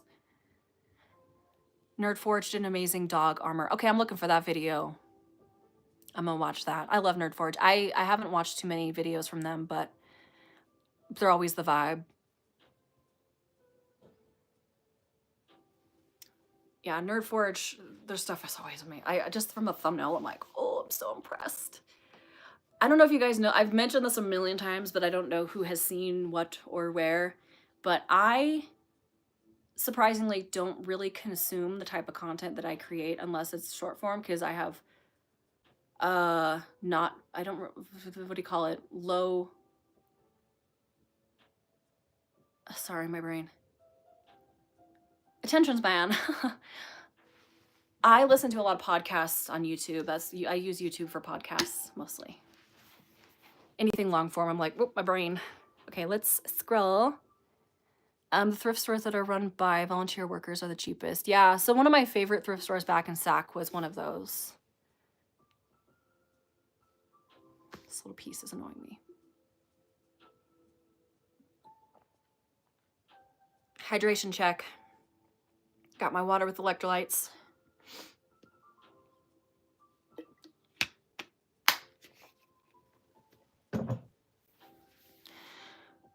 Want to drop some lore. I went to an Oregon Ren Fair and had my card read and... Sorry, let me get closer. I'm sorry, you're going to see up my nostrils for a second.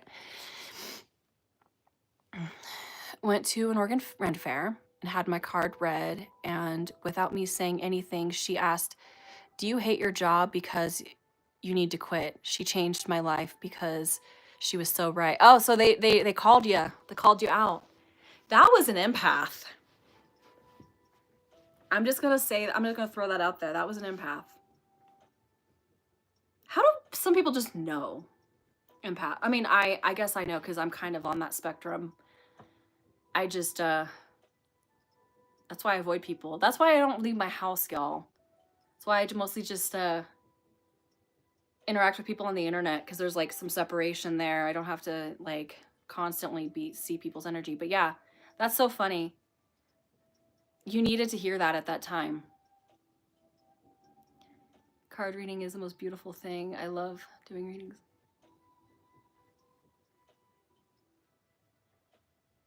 Oh, okay, so you mean like actual like cards, like tarot or something. Okay, I thought it was one of those people that just like read you for filth, like they totally read it on your face. I totally misunderstood that, but I get it now. But still, you have to, in order to do that stuff, you also have to be an empath. Sorry, sometimes stuff goes over my head. I'm selectively smart. She was amazing. I had my girlfriend get her cards read too, and she got great advice too. We celebrated with chicken strips and mead. That's the best way to celebrate, honestly. Man, now I want chicken strips and mead. I'm super empath, and it's a rare personality. Yeah, so I have a theory that people that are empathic, there is a direct correlation to trauma. Okay, no matchmaking in the comments, by the way. Who's single? Nah, none of that. So I have a theory that there's a direct correlation between trauma and empathic abilities. Sorry, I need to regather my thoughts. Because therapists call it hypervigilance, and I feel like there's definitely a crossover there, because people who are especially raised in very chaotic, emotionally chaotic households learn the survival mechanism of tuning into whoever is the abuser, their moods, even before they enter the room or even get home.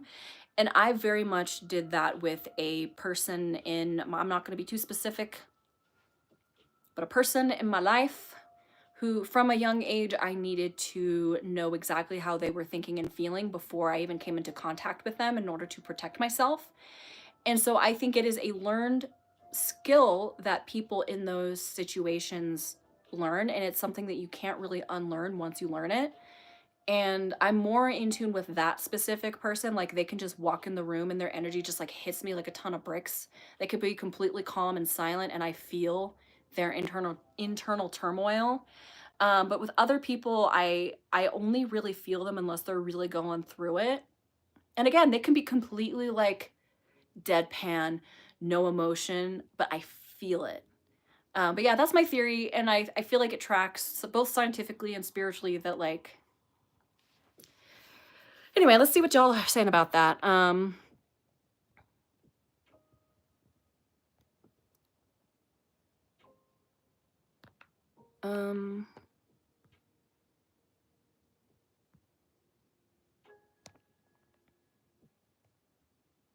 Yeah, dude, don't be looking in the comment. Yeah, don't be hitting on people in the comments. We are a group of people who are just trying to vibe. There is no like, none of that, man. None of that. This is not a bar. Sorry, this is gonna keep bugging me. Okay, let's get back to the task at hand. Empathy is highly correlated with neurodivergency. I totally agree. I think there's like a lot of different factors, like the trauma, but also the neurodivergence, because that's like a little thing about me, and something I don't really talk about is that I am super interested in how like neurodivergency crosses over with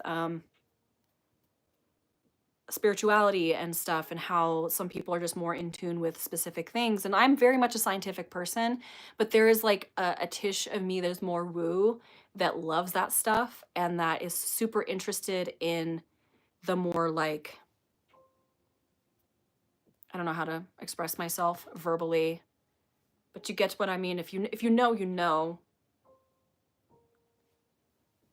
I'm currently reading the book Sensitive. It's about highly sensitive people. The subject matter is very on par with what you're saying. Yeah, like there is a huge like crossover between neurodivergency, trauma, and empathic, and even sometimes psi phenomenon. But again, I try to be as skeptical as possible to not go down too far down a conspiracy theory or just that whole like pseudoscience rabbit hole, but I still allow there to be a little bit of that. Like, I'm not a science denier, but I'm also not a spirituality denier. I try to be somewhere in the middle and try to be balanced, you know? But I love that stuff. I'm like, love it. I read this in a psych book once, and it said that people who are more intrigued by the fantasy theatrical aspects of art and life are much more empathetic people, because they allow themselves to be immersed. Yes. Yeah, I totally agree. Like more open-minded, more, I don't know. Yeah, open-minded, more creative. Yeah, autistic here and very spiritual. And it's weird because like it's a specific type of spiritual. It's not like the judgmental, like you're all gonna go to hell if you don't believe what I believe. It's more of like a curiosity than anything. It's more of like an open-minded curiosity. Like most people that I know that are autistic also are super like into spiritual things, but also don't like organized religion and like the more legalistic side of spirituality, the I'm gonna shun ya if you don't believe what I believe kind of spirituality. It's more like, again, it's a playful curiosity of I believe this scientific thing, but what could I be missing? What could be unexplained? And I'm very much that too. And that's always been how I am and how my brothers are. And like, I can go on and on for hours. This is kind of why I wanted to start a second channel, because like I want to like dabble in like intellectualism, but also let's be curious and not just discount things with what is it called, materialist views. Like I'm very much like I need to see it to believe it, but also I am open to other possibilities. Anyway, let me. Have you read The Gift of Fear? No, but if that's good, I will look into that. I'm reading a psychology book called Mistakes Were Made But Not by Me, and it talks a lot about how people form biases and are able to make self-justifications for bad behavior or poor decisions, and how it also happens organizationally with different, like whether it's political, whether it's spiritual, like within like religious communities, whether it's across the board. And it really, for me, it's helped me understand people more and not be as like, okay, this person made this crappy decision that hurt a lot of people. It's helped me to see like, okay, this is why they did this, because this is how they deluded themselves into believing this way. Or it also has helped me to keep myself in check with my own biases, and prejudices, if that makes sense. Anyway, let me catch up on these comments. Yes, absolutely, autistic, very spiritual. I already read that. So many neurodivergent people are interested in psychology. It's insane, but I guess it makes a lot of sense. Yeah, because what it is being told you're different all your life, and you don't conform. You then want to understand why that is. It's again, it's all goes down to curiosity and wanting to understand. And there is a huge part of me that just wants to understand. And that in itself is healing. So when you go through all those crappy situations where people treat you differently because you're different, you need to understand why you're different in order to open the way for self-acceptance and healing, you know, and also understand it's not your fault. There's nothing wrong with you. And if there is something wrong with you, you're totally able to, it's within your power to make changes. But even if it's not within your power, then that's not your fault, you know?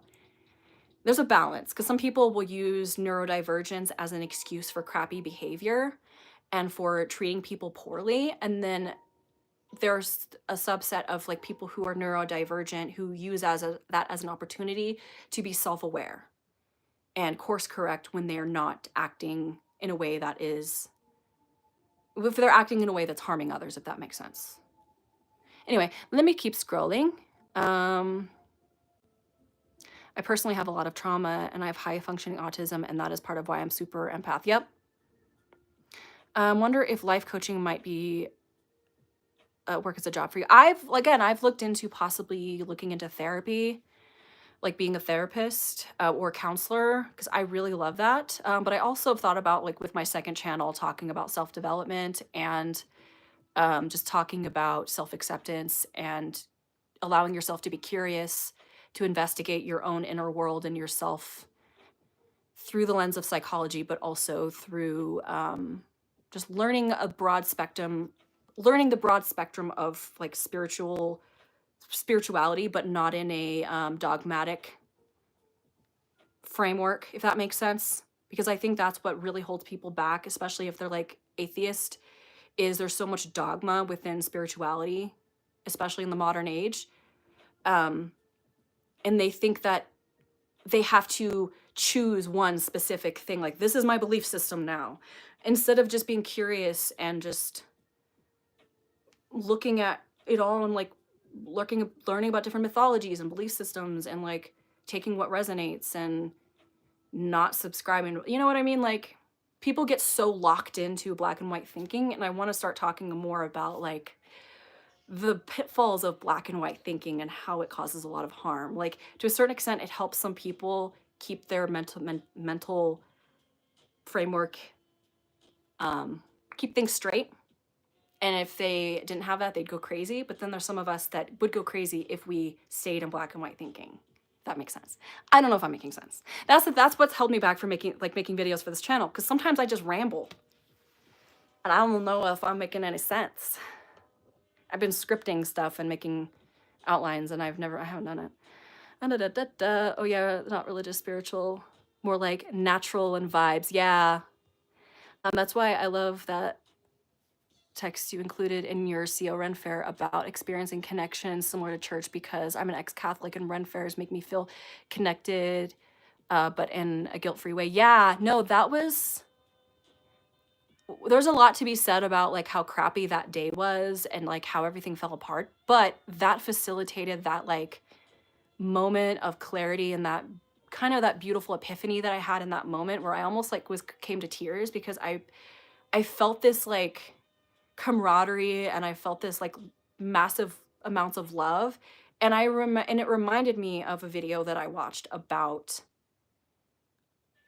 that spiritual like high that people get when they go to church, especially churches that play live music, but also how people have felt that same spiritual high when they go to concerts or like similar type of venues. And it's an actual documented psychological phenomenon that happens where our brains release endorphins or dopamine, and we feel like that togetherness. It's not just within the realm of spirituality. It's just, it's been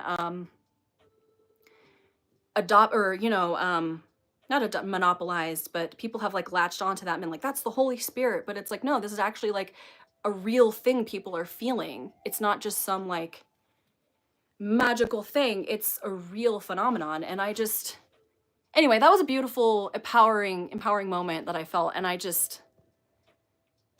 loved it so much. And that still has made a huge impact on me. And again, I wouldn't have felt that if it weren't for the contrast from that day, starting out like me having a mental breakdown and then everyone making me feel so much better. Anyway, I'm rambling again.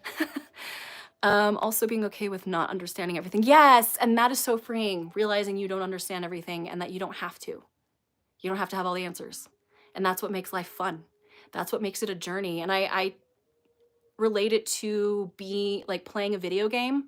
How would you feel if you booted up a video game and literally everything was unlocked, all the cheat codes were enabled, everything was easy, and you're just playing the game on easy mode? Some people like that. Some people need that. But I don't know about you. I love the thrill of like exploring and unlocking things myself. And I get sad when everything has been done in a game and there's no more. So that's kind of how I view life. Like to have all the answers given to you and tell you that this is all it really makes me, yeah, upsetty spaghetti. Understanding makes a big difference, and it's okay to be different. Yeah, 100%. The people need to find out what the heck is going on in my noodle. Yeah. Art therapy is a thing I have been to, and it really helps. Need more art therapists in the world. Yeah, and art was a therapy for me. It's why I want to get back into drawing. My dreams are very, let me know like what's going on in my noodle. And when I start dreaming about art and about like drawing, I know I need to get back into it. It's my brain telling me. Any plans on a fantasy Valentine's Day date inspiration? It could be cool to see an immersive at home. No, I don't have any plans for that, but like I said, right now, the house is not aesthetic. And my videos right now are a lot of me just thrifting and sitting down and talking. Again, if I get a lot of requests for something, I will like do it, but I have a list this big right now of videos. Half of which I can't do right now, but yeah, that is a really cute idea. I also think third spaces, yes, like Runfest are such an spiritual experience in general and so important to our sense of identity. I have a whole, oh my gosh, I went down that rabbit hole. I have a whole like rant about third spaces, and I do think run fairs can definitely be a third space. And again, like, yeah, what it is it creates that like togetherness, that community that we as humans need to survive. It is how we developed as a species. It is how we have thrived and have become the dominant, not just because we became conscious of our own mortality and like are able to like protect ourselves, but also we came together, started making tools and all that stuff. And it's, yeah, that like emotional like bond is what really, it's the glue. Sorry, I'm catching up, y'all. Sorry if I haven't gotten to your comment yet. When I went to the Oregon Ren Fair, a girl came up to me and gave me a compliment that I felt actually came from a real place and not a mean girl, which I feel like is rare. I love Ren Fair peeps. I know people at Ren Fairs are so like, they hype you up, man. It is the girls in the bathroom energy, but everywhere. If you guys know that phenomenon where girls hype each other up in the bathroom, but it's everywhere at the Ren Fair. Had a similar experience. A random girl came up to me and handed me a beautiful seashell and then went on about her day. And oddly, it felt like such an unspoken connection. Yes.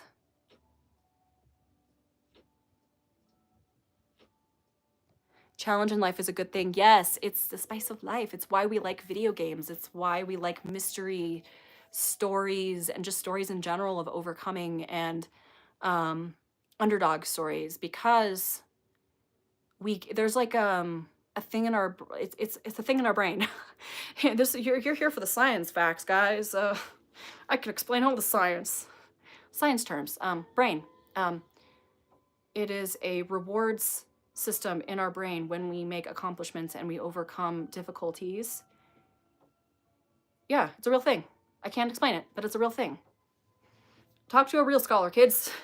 Explain all the things about the brain, but yeah. Just fun figuring it out, and that we all can do as humans really, yeah. This honestly makes everything worth it, you know? And that's behind the scenes. You guys have seen the result of it, but like the work that I do underneath the foundation of my YouTube channel has been all about that. Really allowing myself to be okay with not knowing everything, but also allowing myself to investigate and kind of be an explorer of life. I liken myself to like Indiana Jones, but instead of looking for artifacts in ancient temples, I am exploring humanity and how we work and the beauty behind it. I don't know if I'm explaining that correctly, but it's fun, you know? And it's so fulfilling. And last few years, I've been like the happiest I've ever been, and it's because I have really done that behind the scenes and really given myself permission to be more curious. What video games have you been playing lately, or that you have really impacted you? I mentioned this before, but you probably weren't here, so I don't mind repeating myself. My game that I've been playing lately has been Faire. It's like Animal Crossing and Zelda in one. There's the adventure side that's very much like Zelda, but then like it's very aesthetically like Animal Crossing, except it's fairy core. People also liken it to Stardew Valley, which I haven't had an opportunity to play, but I know I'm gonna love, so I haven't touched it until I finish my other games. And then my husband and I have been playing Fable 3 together because of the co-op and adventure aspect. We're almost done with it though, which is... Oh, Fae Farm is so fun. I just don't like the star vaults in the DLC. I hate them. I hand my Switch to my husband, and I make him do the star vaults for me. And the only thing left in the game is star vaults. I did all the side quests. I got up to like the last bit of the second to last star vaults, and then I stopped and I just did all the side quests, all the job stuff. And now everything's done and I have to do them. Oh my gosh, yes. You're going to love Stardew. It's the only game I've really been playing this past year. Yeah. I know it's like mechanically and like it's very much like Fae Farm. Fae Farm is, I think they were very much inspired by Stardew. And then my Hobbit core peeps, the Tales of the Shire is coming out in March, I think. I don't remember. I was told I can't play that until I finish my other games. My husband is the one, see, he's the keeper of the gaming. He makes sure he, you know, checks and balances. Okay, let's see. You will love Stardew, especially with the newest update. Okay, I'm looking that up. I will never forget one of the Ren fairs I worked at. Another person who worked there came up to me and gave me a little coaster and a compliment.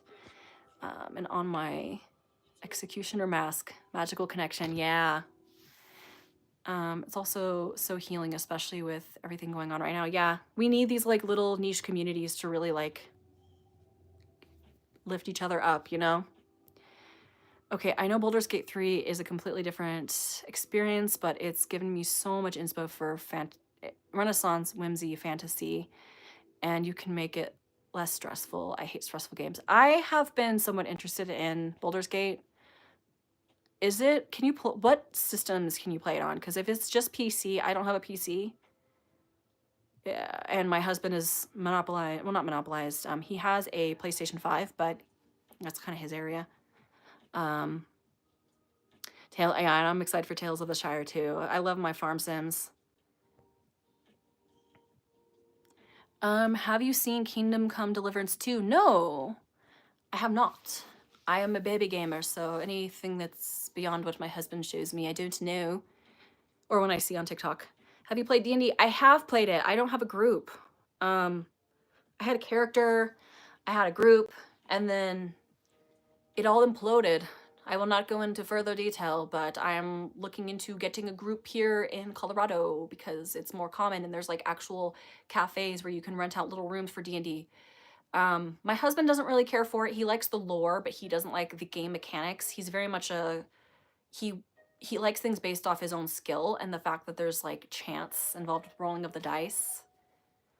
I want to play because I enjoy the storytelling elements, and I watch a lot of D&D stuff. I live vicariously through other people, but Baldur's Gate 3 actually changed my life. I want to play it so bad. I want to play it. I love Stardew, showing my age here, but Harvest Moon was a great game back in the day. I have never played Harvest Moon, but I've heard so much about it. You wanna talk about showing age? My favorite game growing up was Toontown. It was an online game, my first online game. My brothers were into it. My whole family was into it. I don't know if anyone remembers, but in your monthly mailer that you got when you were a member, you would get like trading cards, and my brothers and my dad have a trading card with their tunes on it, their characters, because they won a contest, and I helped them win the contest. Never felt so represented in a character. Oh, wait, hold on, what I missed. Oh, the Baldur's Gate 3, yeah. I've been playing Animal Well, an adorable game made by one game developer. I want to look into that. Oh, it's on PS5 too. Baldur's Gate is on PS5. Good to know. D&D is a great way to connect with people in your area. It's so fun. I'm gonna look into it. D&D themed outfits, yes. I want to make some characters so bad. And then I know if you guys follow Momo O'Brien, she does like Baldur's Gate stuff, and she makes characters. She does other like tabletop, like role-playing game content. I've always wanted to collab with her, but she's in Canada. Bet your puppy would love Pathfinder. That sounds familiar. I will have to ask him about that. Have you ever played the RPG game called Fate? It's an older game, but fun game. My husband might have. I don't know. I'll ask him. Maybe he's watching. I don't know. He's at the gym.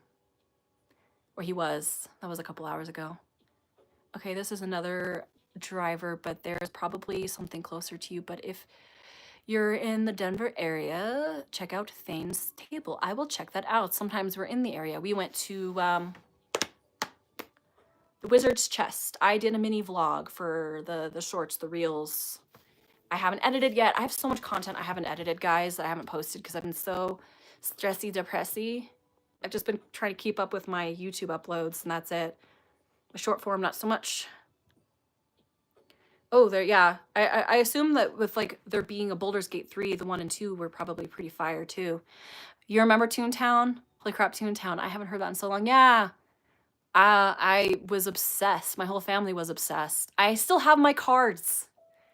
It's in a shoebox. I have like several binders full of cards. Because imagine we had, at one point, 5 of us were registered for the game. At one point, we went down to 4 because my mom wasn't really into it.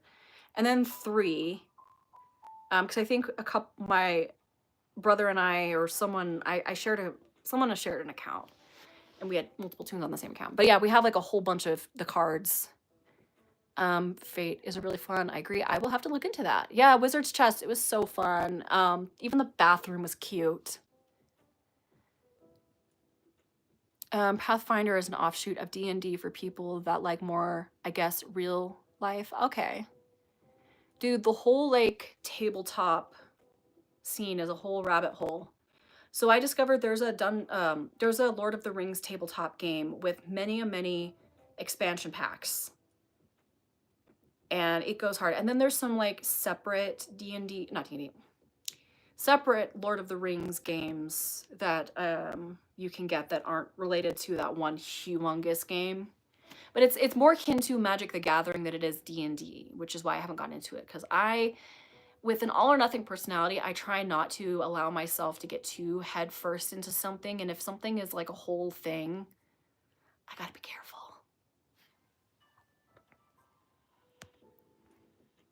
I've only ever been a Dungeon Master for D&D, and I've always wanted to actually play my character. Oh yeah, you should.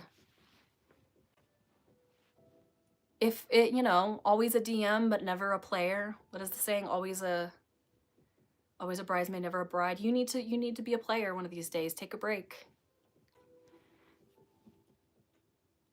Lucky I lost my Toon cards years ago.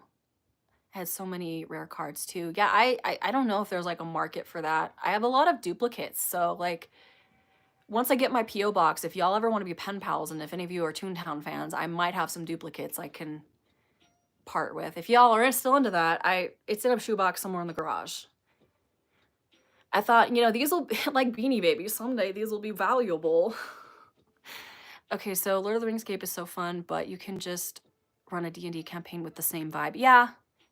I think it's more the collectible end of it because they have the expansion packs, they've got the cards and the miniatures. I think that's what it's all about, the branding.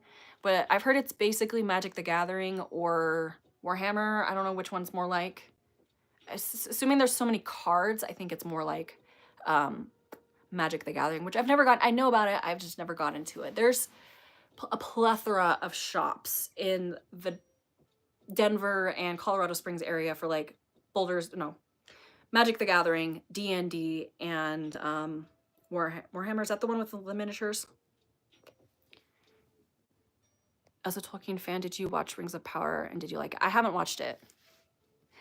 That's a whole thing I don't want to talk about right now. But I haven't watched it.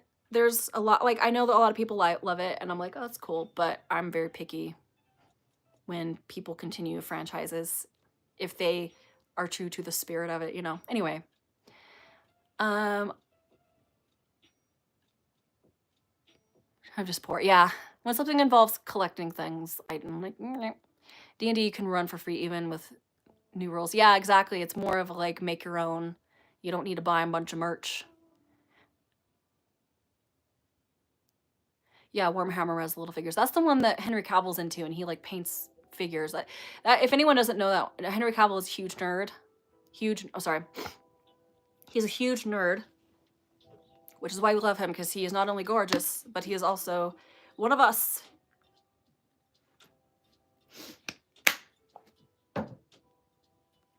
If you enjoy podcasts and D&D, have you watched Critical Role? I've seen clips and like edits and stuff. I know it's a long running show, the actual like tabletop part, and then there's like a cartoon. I know of it. I need to get into it. I want to like one of those people where I want to start at the beginning for stuff.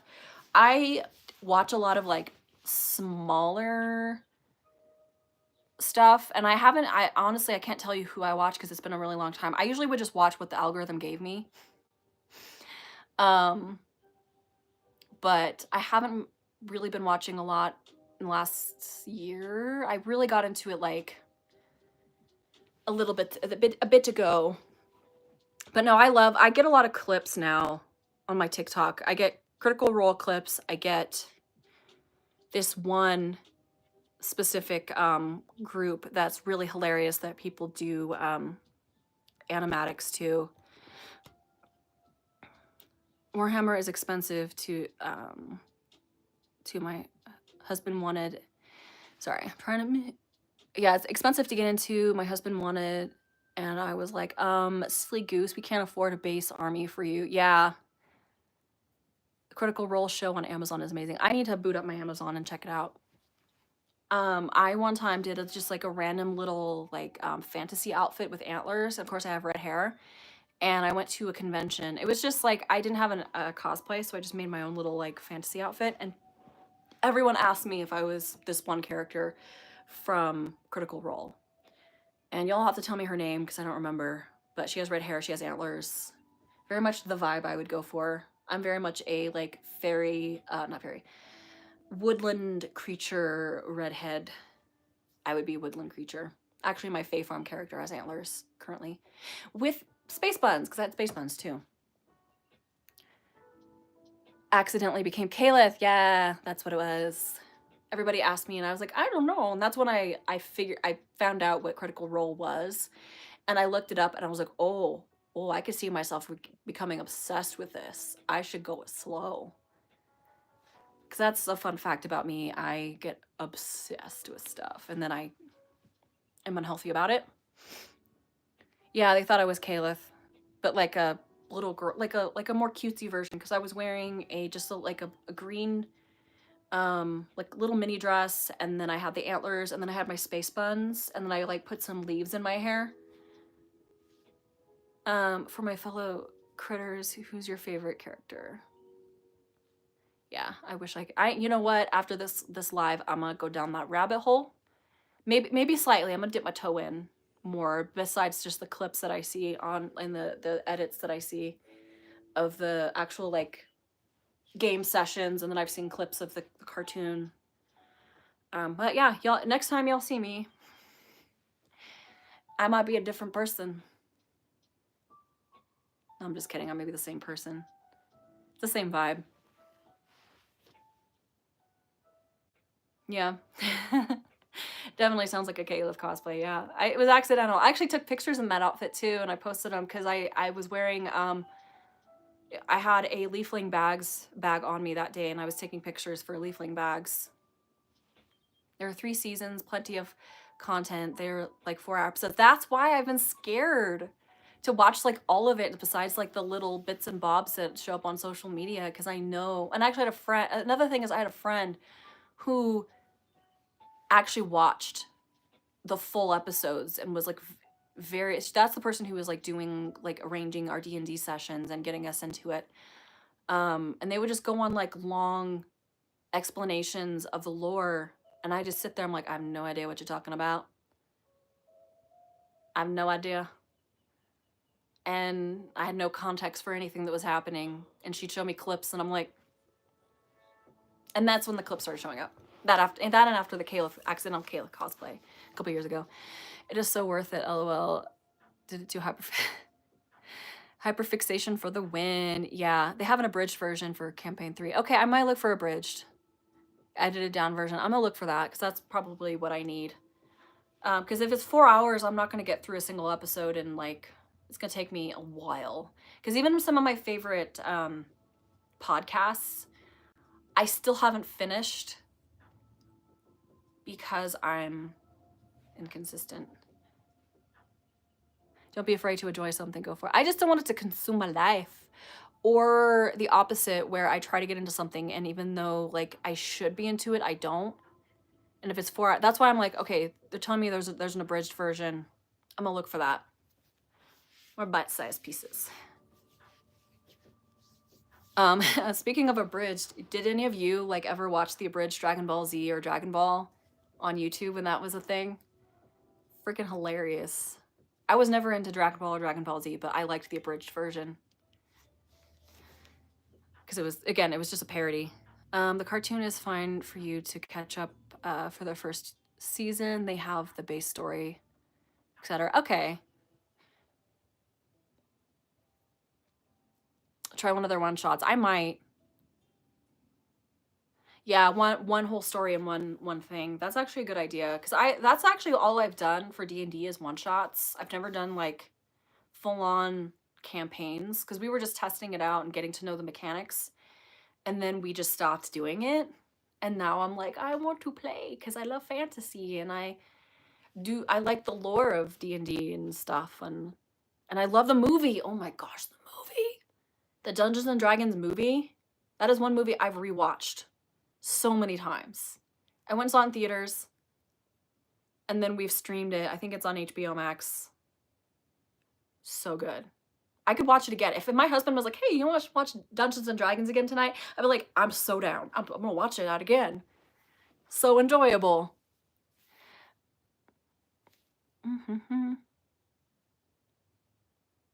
Yeah, I'm going to do abridged, I think. Yes, the movie was perfect. Oh. And the practical effects are so good, honestly. It's just the amount of like detail they put into things, even for things that were going to be like one shot, 1 second. They made full on puppets and like all of the special effects. Jonathan is my favorite part. Campaigning is which is so much fun about D&D. I know. Well, that's the thing. Once we get an established group, I want to do it. I might consider doing a group on Discord. Just because logistically it's so hard when you're an adult to get together with friends. So possibly doing a Discord D&D and maybe getting like I know everybody likes their pet dice, their cutesy little dice, but maybe do like because everybody, you need to be able to see the dice. You know, DM needs to see the dice. So having like a digital dice. I know they make those digital dice roll systems. Yeah, I know they reference critical, and I got the reference because I kind of know a little bit, but not like I'm not like a stan. I just know like the base stuff, and I know they also had the original in the part where they're in the arena. You see the like original D&D like the old fashioned characters in the background. I got that reference too. The movie was exactly what playing D&D is like. Yeah. And it's just a good, and even if you're, what I like about it is even if you're not into D&D, it's still an enjoyable movie. I took my friend Sarah, who knows nothing about D&D besides like she follows people that talk about it, and she liked the movie too because it's just a fun movie. It's fun little fantasy tromp through, you know, a different fantasy world. I'm always wanted to do a campaign, but none of my friends are into it. And I'm afraid to do it online. Yeah, it's hard. And then we did a group on Discord for COVID. Yeah, Discord and Zoom have really changed the scene of role playing. Honestly, I like Discord better because you don't have a time limit if you don't pay.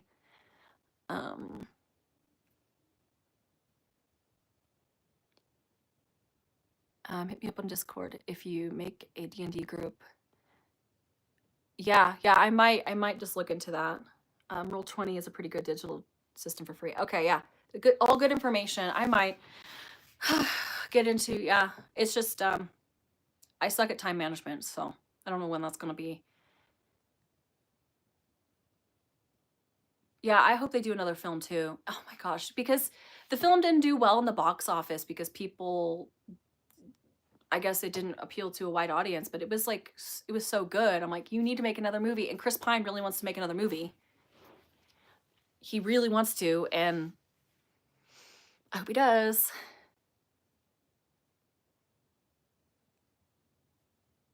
Yeah, I didn't make enough money.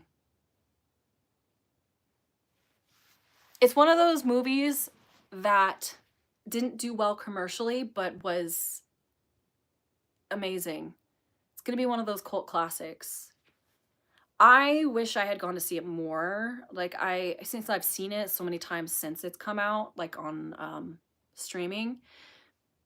But I wish I had gone to see it more than once so I can give them more mumminess to help. I mean, I know my $10 is not much, but it adds up, right?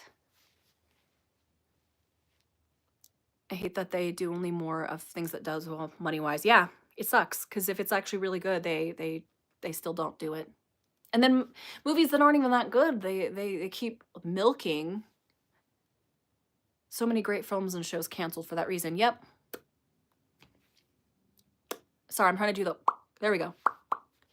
I haven't watched it, but now I want to do it. Yes, it's so, even if you're not into D&D, like I said, like, it is still so enjoyable. It's got a lot of like charm and wit, and like it's funny, but also it's very emotional at times. Like there's one specific part near the end that always makes me cry, and I'm not a crier, but it hits home. So it's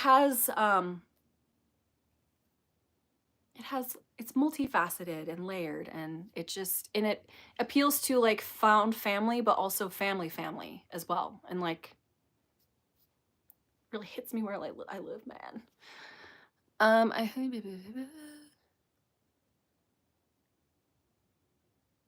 Yeah, I'm sad it didn't do well. And twice in the movie theater, but damn it, it's crazy. Yeah.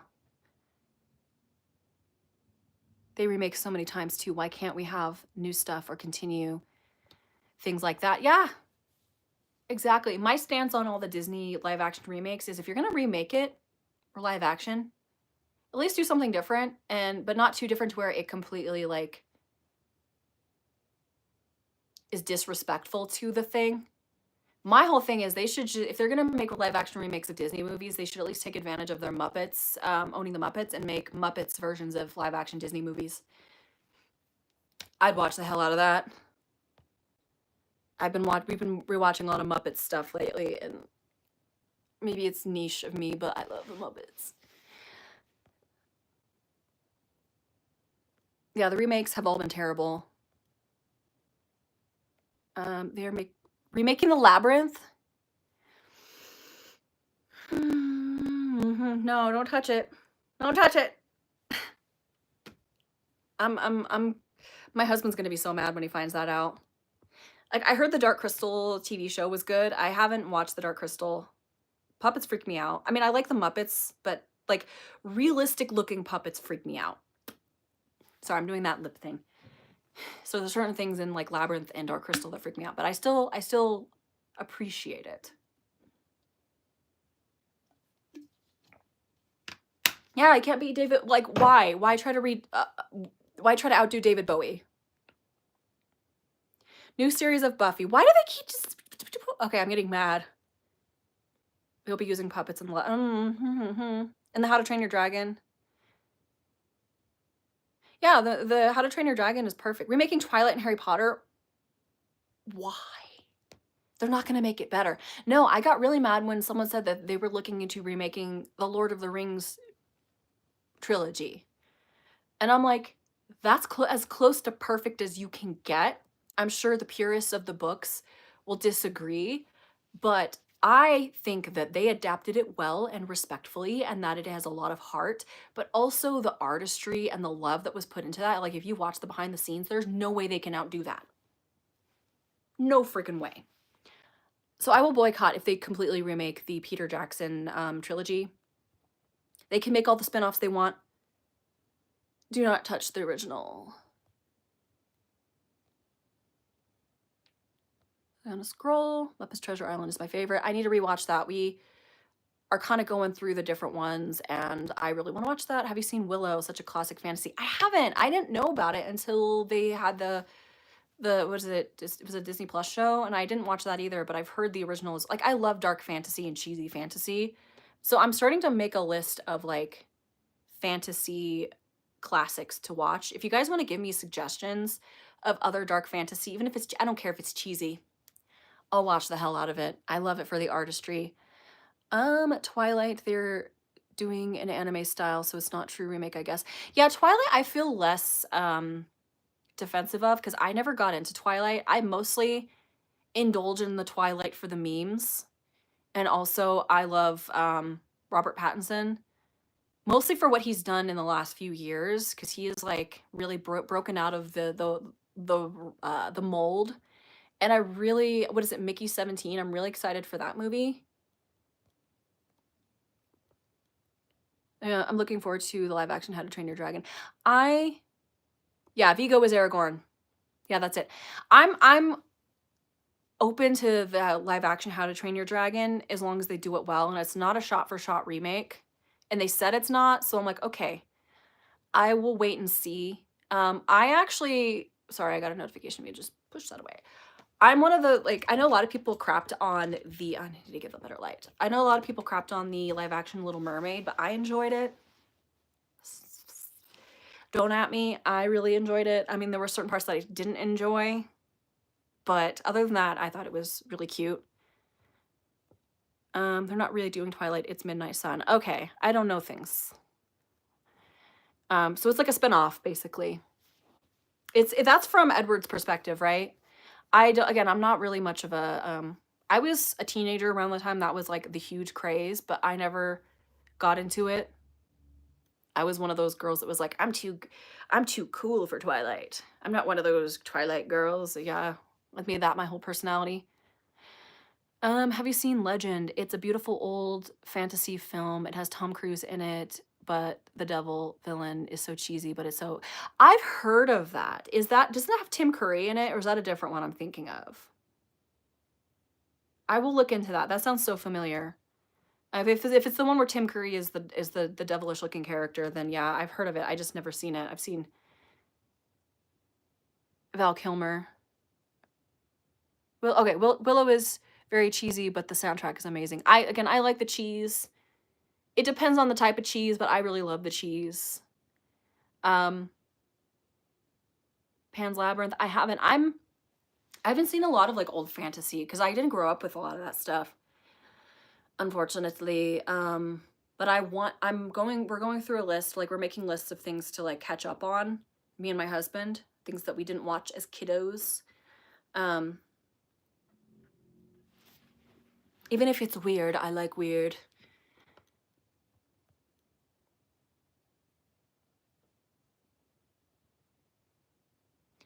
It doesn't look good, but I refuse to watch remakes. It's just not something I like supporting. It's always a cash grab. I agree.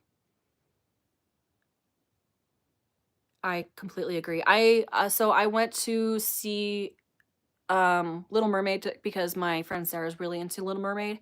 She wanted to see it. I still was like, I wanted to give it a shot because there was just so much hate around it purely because the actress they chose, people were getting racist and like, she's not accurate. I'm like, it's a fantasy.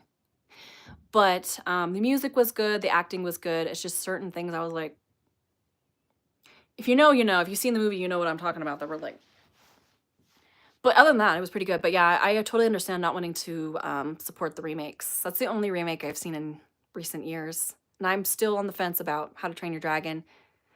Oh yeah, Midnight Sun, yeah, it's from Edward's perspective and it's unhinged, so it could be funny. Yeah, I'm excited. I'm excited for all the memes to come out of the new Twilight content, to be honest.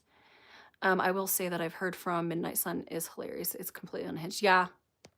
I enjoyed Midnight Sun, the book, but I was a Twilight girly back in the day. Yeah.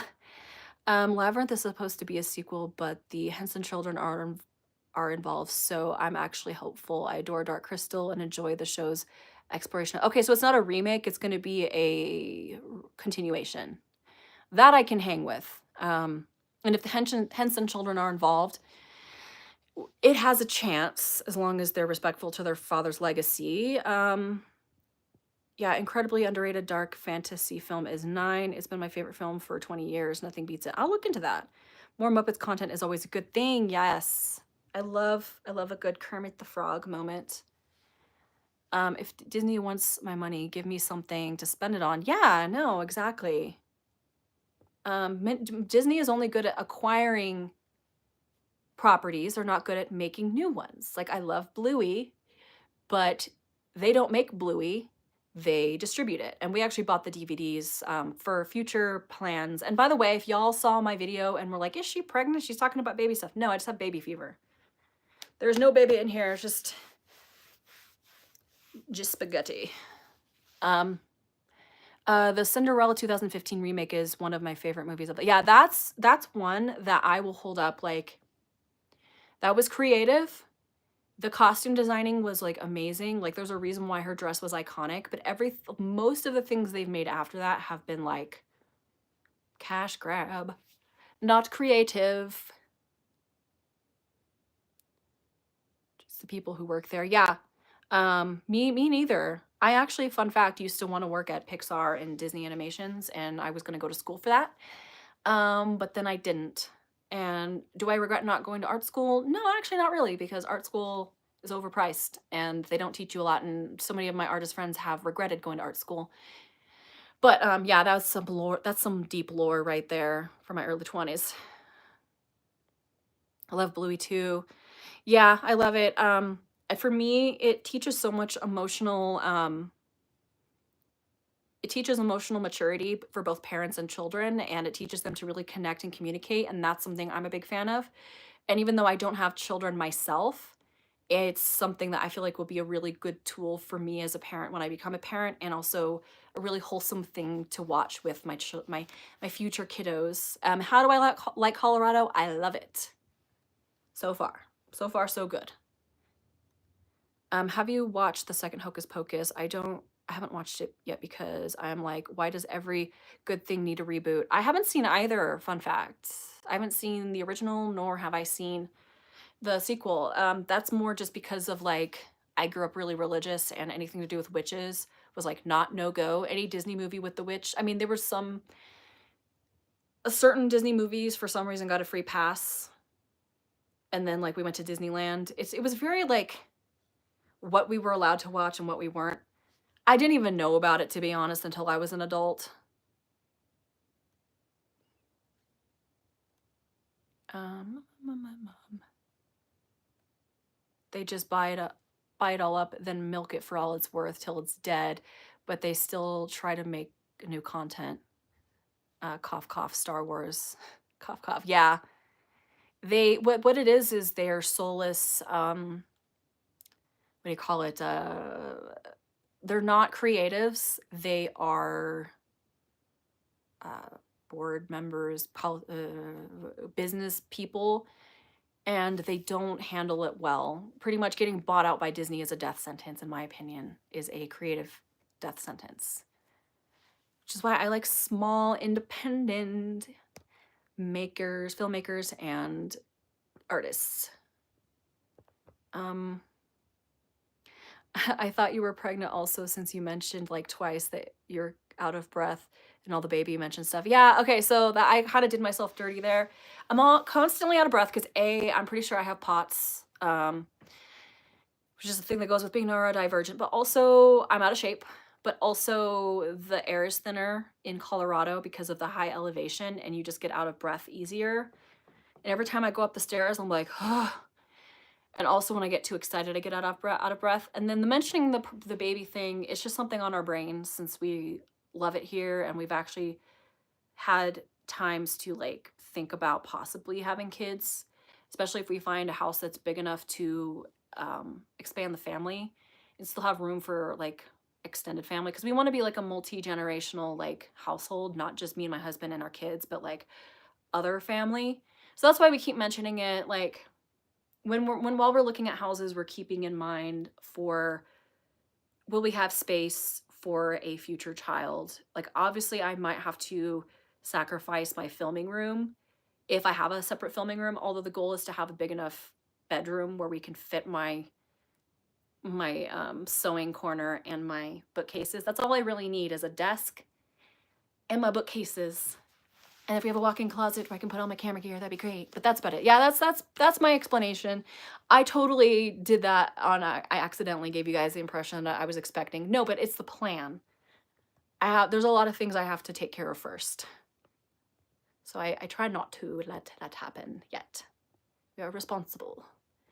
I did enjoy Beauty and the Beast live action. I haven't seen that. I've seen all the criticism for it. Maybe I just need to not take other people's word for it, but the second Hocus Pocus is fine. It doesn't have the same vibe. Yeah, that's the problem with these reboots and these sequels that they're doing. When they see something's popular, they're like, we have to milk this, but then they don't put the same creative energy into whatever they're making. And I know Hocus Pocus is a cult classic, and people love it for the vibe and also for whatever, you know. I've never seen it, so I can't speak for anyone, but what they end up making is soulless. And I heard Beetlejuice was the same. Beetlejuice 2 was the same way. I haven't seen it, but yep, I have an art degree and went on to not even use it. That's what I hear. And Bluey can be for anyone, exactly. It's very healing for those of us with childhood trauma to kind of see a very healthy relationship, a very healthy parents, parenting, very like being very cognizant of their children, but also providing balanced discipline in a non-aggressive way. It's been very healing for me. I mean, my parents weren't the worst, but they were also of the generation where it's like, spare the rod, spoil the child. Or if you cry, I'll give you a reason to cry. So, sorry, Mom and Dad. Hopefully you're not watching this. Not to disrespect you. Ghibli films are also great for children. Yeah. Yeah, cash grab.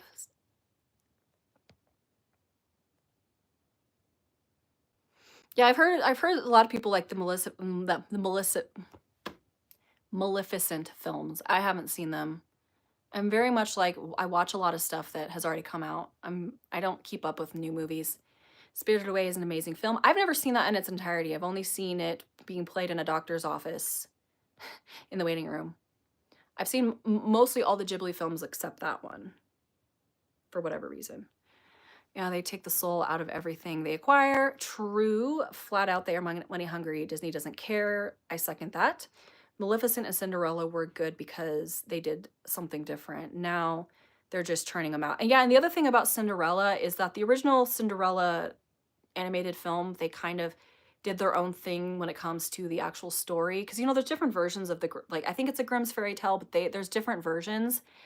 And that's why, like, I feel like if you're gonna make a remake of an original Disney fairy tale, you can do something different, divergent from the original cartoon, but still like try to do research on the different versions of the folklore and still be a little bit more like respectful of it. And that's what I love about the Cinderella film is I believe in one of the versions, she does meet the prince before the ball and bond with him so that when they see each other at the ball, they like know each other, right?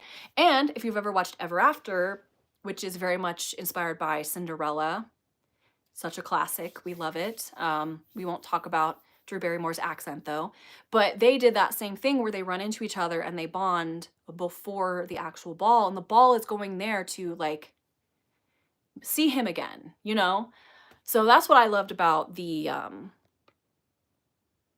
what I loved about the remake of Cinderella, it was that they actually played on different versions and like introduced different elements.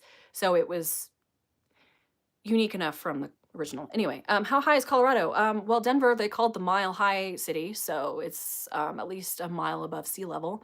I don't know the actual, like, at least where I am in the city south of Denver, I don't know the exact elevation, but it's pretty high. So you also need to wear more sunscreen. I have an offshoot of POTS called EDS. It sucks. I've heard of that. I have a friend with that. Eller's Downdra. Is that Eller's? I don't know. I don't know things. I don't know how to say things ever. I truly hope you guys get your wish. You'd be such cool parents. Yeah, and that's my goal, is to be like, I want to bring into this world amazing, like emotionally mature, emotionally regulated, like awesome, empathetic, kind people who also like are critical thinkers and really use their brains, aren't like just really smart, but also loving and empathetic. Like that's my goal. I just want to bring awesome people into the world. Oh, Denver is 5,280. Oh, that's very high. I've been to Colorado for I've been in Colorado for 3 years and I still get out of breath all the time. I don't know if it ever goes away. Yeah, so I've learned that how high is that in kilometers? I have no idea. But yeah, I've heard that Olympic athletes come to Colorado to train because it puts more not strain, but it's more challenging on the lungs, so you gain more endurance by training here. So I'm like, well, that tracks. Yeah, 1600 meters, 1609.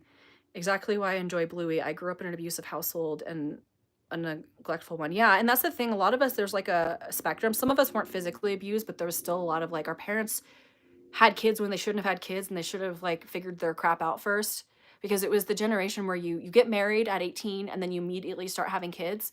And my parents were like 20 when they started having kids, but that's still really young. I can't imagine having a kid at 20. I would probably traumatize my children at 22 as well. So Ghibli, it's just really soothing to watch. Yeah, and it's very creative. It's honestly like really artistic, and it's very inspiring. Howl's Moving Castle and Kiki's were my favorite. Yeah, I love all of them. I think Kiki's is one of my favorite, and then I love Nausicaa. That's one of my favorites. And Castle in the Sky is also amazing.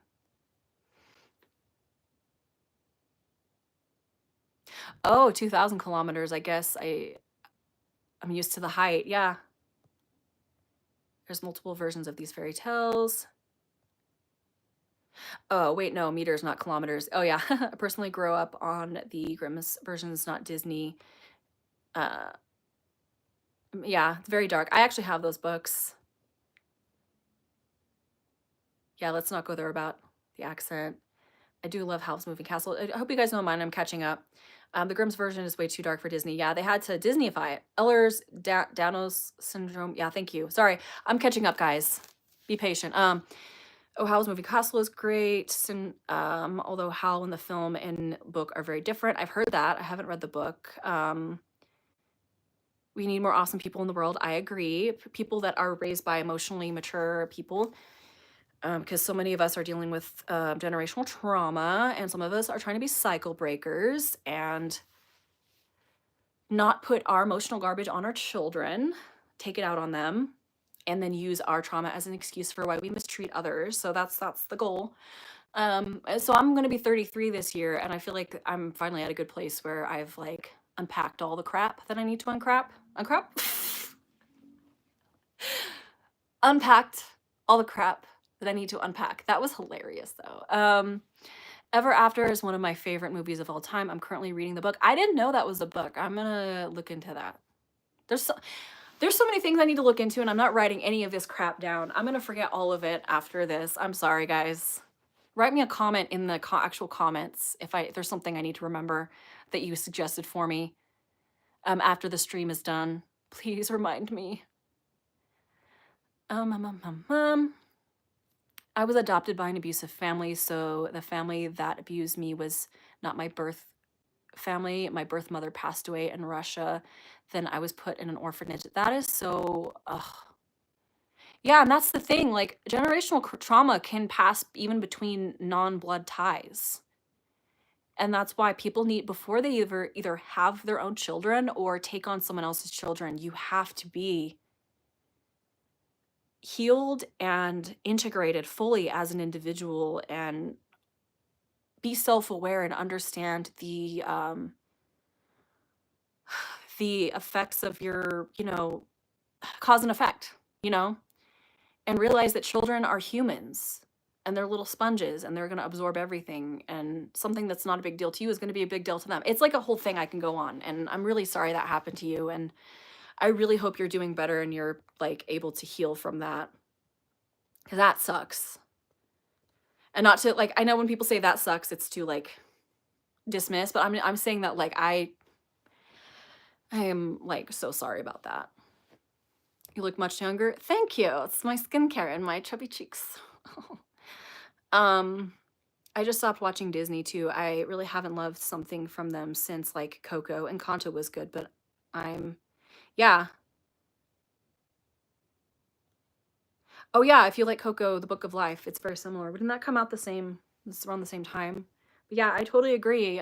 We have a list of stuff we're going to show our kids, and there's a lot of classics. Like if there's anything Disney on the list, it's things prior to a certain year. And even Pixar, like we love Pixar, but only up to a certain extent. Like after a while, they kind of felt, especially when Disney really absorbed them culturally, it has been creatively bankrupt for the last like few years. There have been some gems here and there from Disney and from Pixar, but it's been fewer and farther in between. Okay, got to catch up a little bit.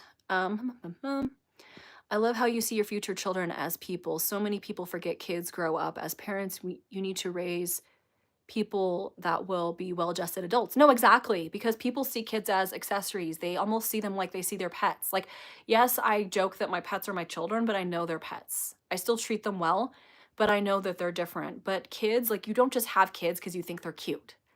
That is a human, that is a person that could make an impact on the world, whether for good or for bad. So there is a responsibility to raise them in a healthy way. And people don't realize that, and they just pop babies out for the sake of popping babies out because they think babies are cute. They think kids are cute.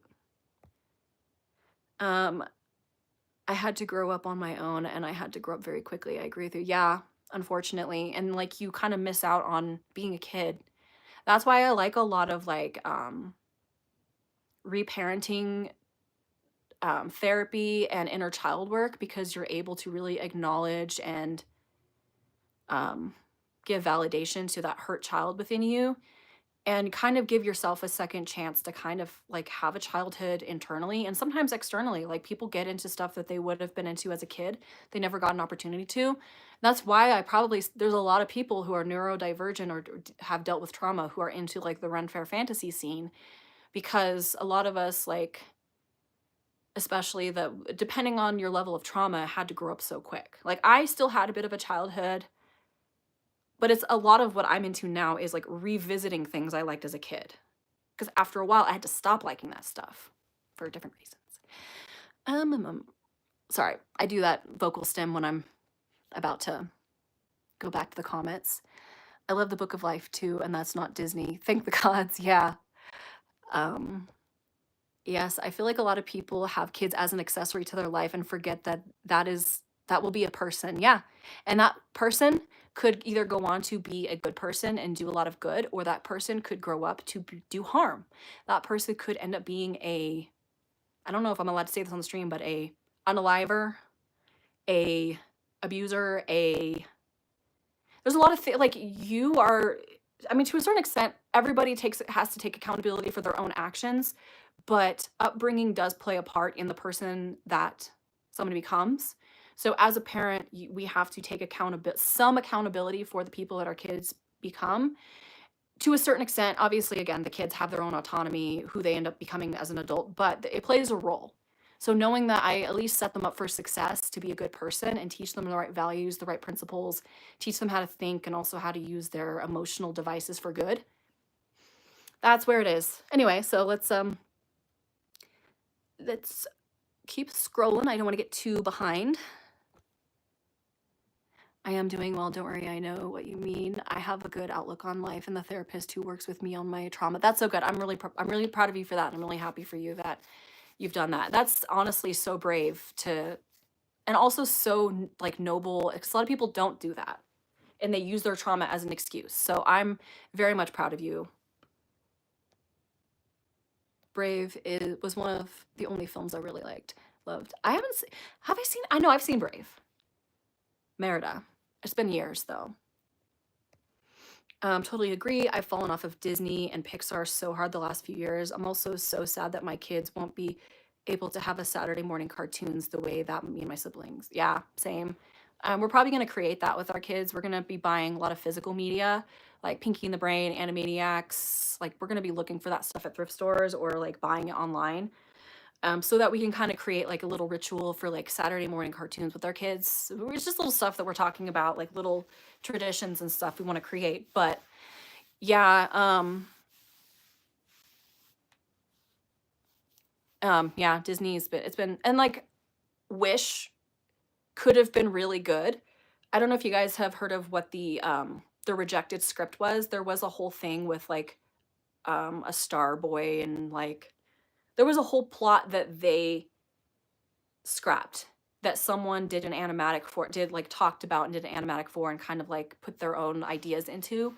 It was like a whole YouTube video series, and it honestly could have been so much better. Like there were aspects of Wish that were good, but again, it was another Disney like fast food piece. So, not a Disney movie, but does anyone remember an animated movie called Once Upon a Forest? I don't know that one. I don't know if anyone else has said they've seen it, but I need to look into that too. Generational trauma effects even gets passed down epigenetically for generations. So aside from the emotional side, your genes have it too. Yeah, that's why I really want to work with my kids to help that. Like if there's any healing they have to do, I'm gonna be like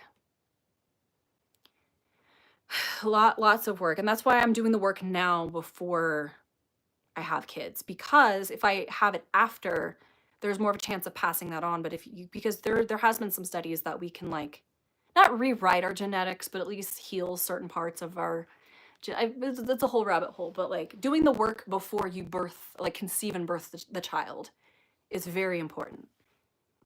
Heal your inner child, people. Yes. Stop shame and guilt and teach kids to be emotionally regulated. Anyway, did any of y'all ever read the Land of Elion series? I have not. That's an interesting. I have so much I need to write down. Oopsie.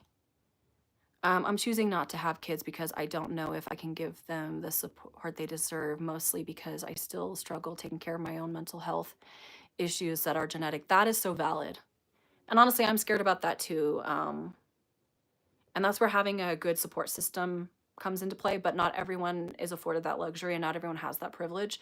So if you make that conscientious decision to not have kids, that is like honestly so valid and probably really loving too, because again, you don't want to pass on stuff that's going to make their lives harder. So many people didn't make that decision. They just like, I want to have a kid because I want a baby. And you know, we all know how that went. Unfortunately, I didn't have a childhood at all. I was isolated and locked in my adopted parents' house and had no communication. I find Ren festivals very healing and medieval reenactments healing. Yeah. It's again, it's getting to do the things that you would have wanted to do as a kid. It's honestly so healing. Same, I'm 30 this year, and the last couple years I've been revisiting all the things that brought me joy as a kid.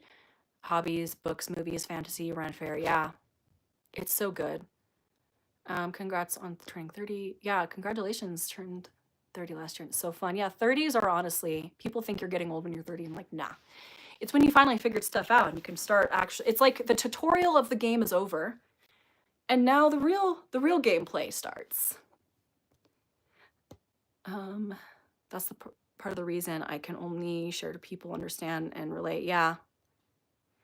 And that's what I love about this community. Like we're not all the same, but we all have like enough crossover. We can share these experiences with each other and really feel like we're understand and heard. And again, there's something very healing about that, like feeling like you belong and you are heard and people understand you.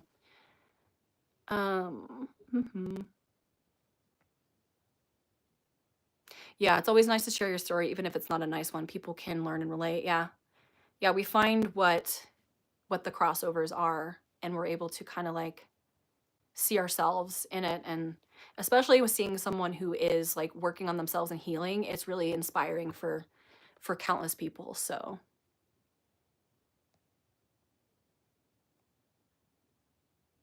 yeah, I don't understand why they scrapped the Starboy plot either, but yeah, they did. Kind of look like Chaperone. Thank you. I get that all the time. She's really popping off lately. I'm not like super into her music, but of course I'm on the internet and I know her music, and I think she's badass, and I really like her. If she ever needs a stunt double. Actually, I'm older than her, so I probably would break a hip. I don't know. When I was a kid, I was beaten for liking anything medieval. Oh my gosh. I'm so sorry. Yeah, we are all for the healing adulthood, and like coming together like this and talking, that really helps too. Yeah, I'm so happy for you. You're able to like enjoy that now and you're out of that situation. The other issue is that mental health care is so expensive, even more than regular healthcare, which is a mess. I 100% agree. Honestly, that is the most frustrating thing and why I'm not in therapy anymore, and why I just take my little Zoloft pills and that's it, and I do my meditation and my research, my reading and books, because reading and books can be really healing too, especially when they're written by professionals. So I would recommend, if you can't afford therapy, at least find a good podcast or a good book written by a therapist, a reputable therapist who has worked in the therapeutic field for a long, for a long time. Specifically, like, especially like if you're dealing with inner child stuff, there's a lot of like really good resources and books for people with, like, when it comes to like inner child work and shadow work and all that stuff. So kind of sometimes we have to rely on these communities too. Like, communities play a big role in it as well when it comes to mental health, if you can't afford like actual therapy, which again is a privilege because it's so expensive. Yeah, it's never linear. Healing is never linear. Honestly, I think I knew who I was better when I was 19 now that I'm pushing 30. That's actually interesting. It's a different perspective I've heard. I feel the opposite, but I totally understand that, like how you could feel a little bit disconnected. Unless it's the other way around, you meant it the other way. I don't know. But yeah, healing is linear. It is not linear. And sometimes you have to like go back and then go forward and then go back again. And also, getting help mentally takes so long. You get put on a list. Yeah, for sure. It took me calling hundreds of places to find my therapist, who I've now been seeing for 3 years. It's a lot of work, and then you're unmotivated and not regulated. Yeah, and like, why do they make it so difficult for people who already struggle with executive functioning to navigate the mental health system? Why? That was my I had a whole meltdown at my office when I was trying to like get all that worked out. I had insurance, but I was an HMO and I had a copay and all that stuff, but I was still able to get like some therapy, but like they made it so hard. And I was on the phone with a customer service person just bawling my eyes out behind the counter at work, and everyone's looking at me like, "Oh, she's on crazy. She's crazy." This was years ago though. This was like 2017. But yeah, they make it hard. And then that's so valid though. It takes time to find a good therapist because you have to think about it. You have to be compatible with your therapist. And I read a book on therapy before I pursued therapy. And that was something that was really eye-opening for me, is to not get unmotivated if your first therapist doesn't vibe with you. Because just like with friendships and with relationships, there has to be a connection for there to be clear communication. And if there's no connection, there's no clear communication, and clear communication is essential for therapy. So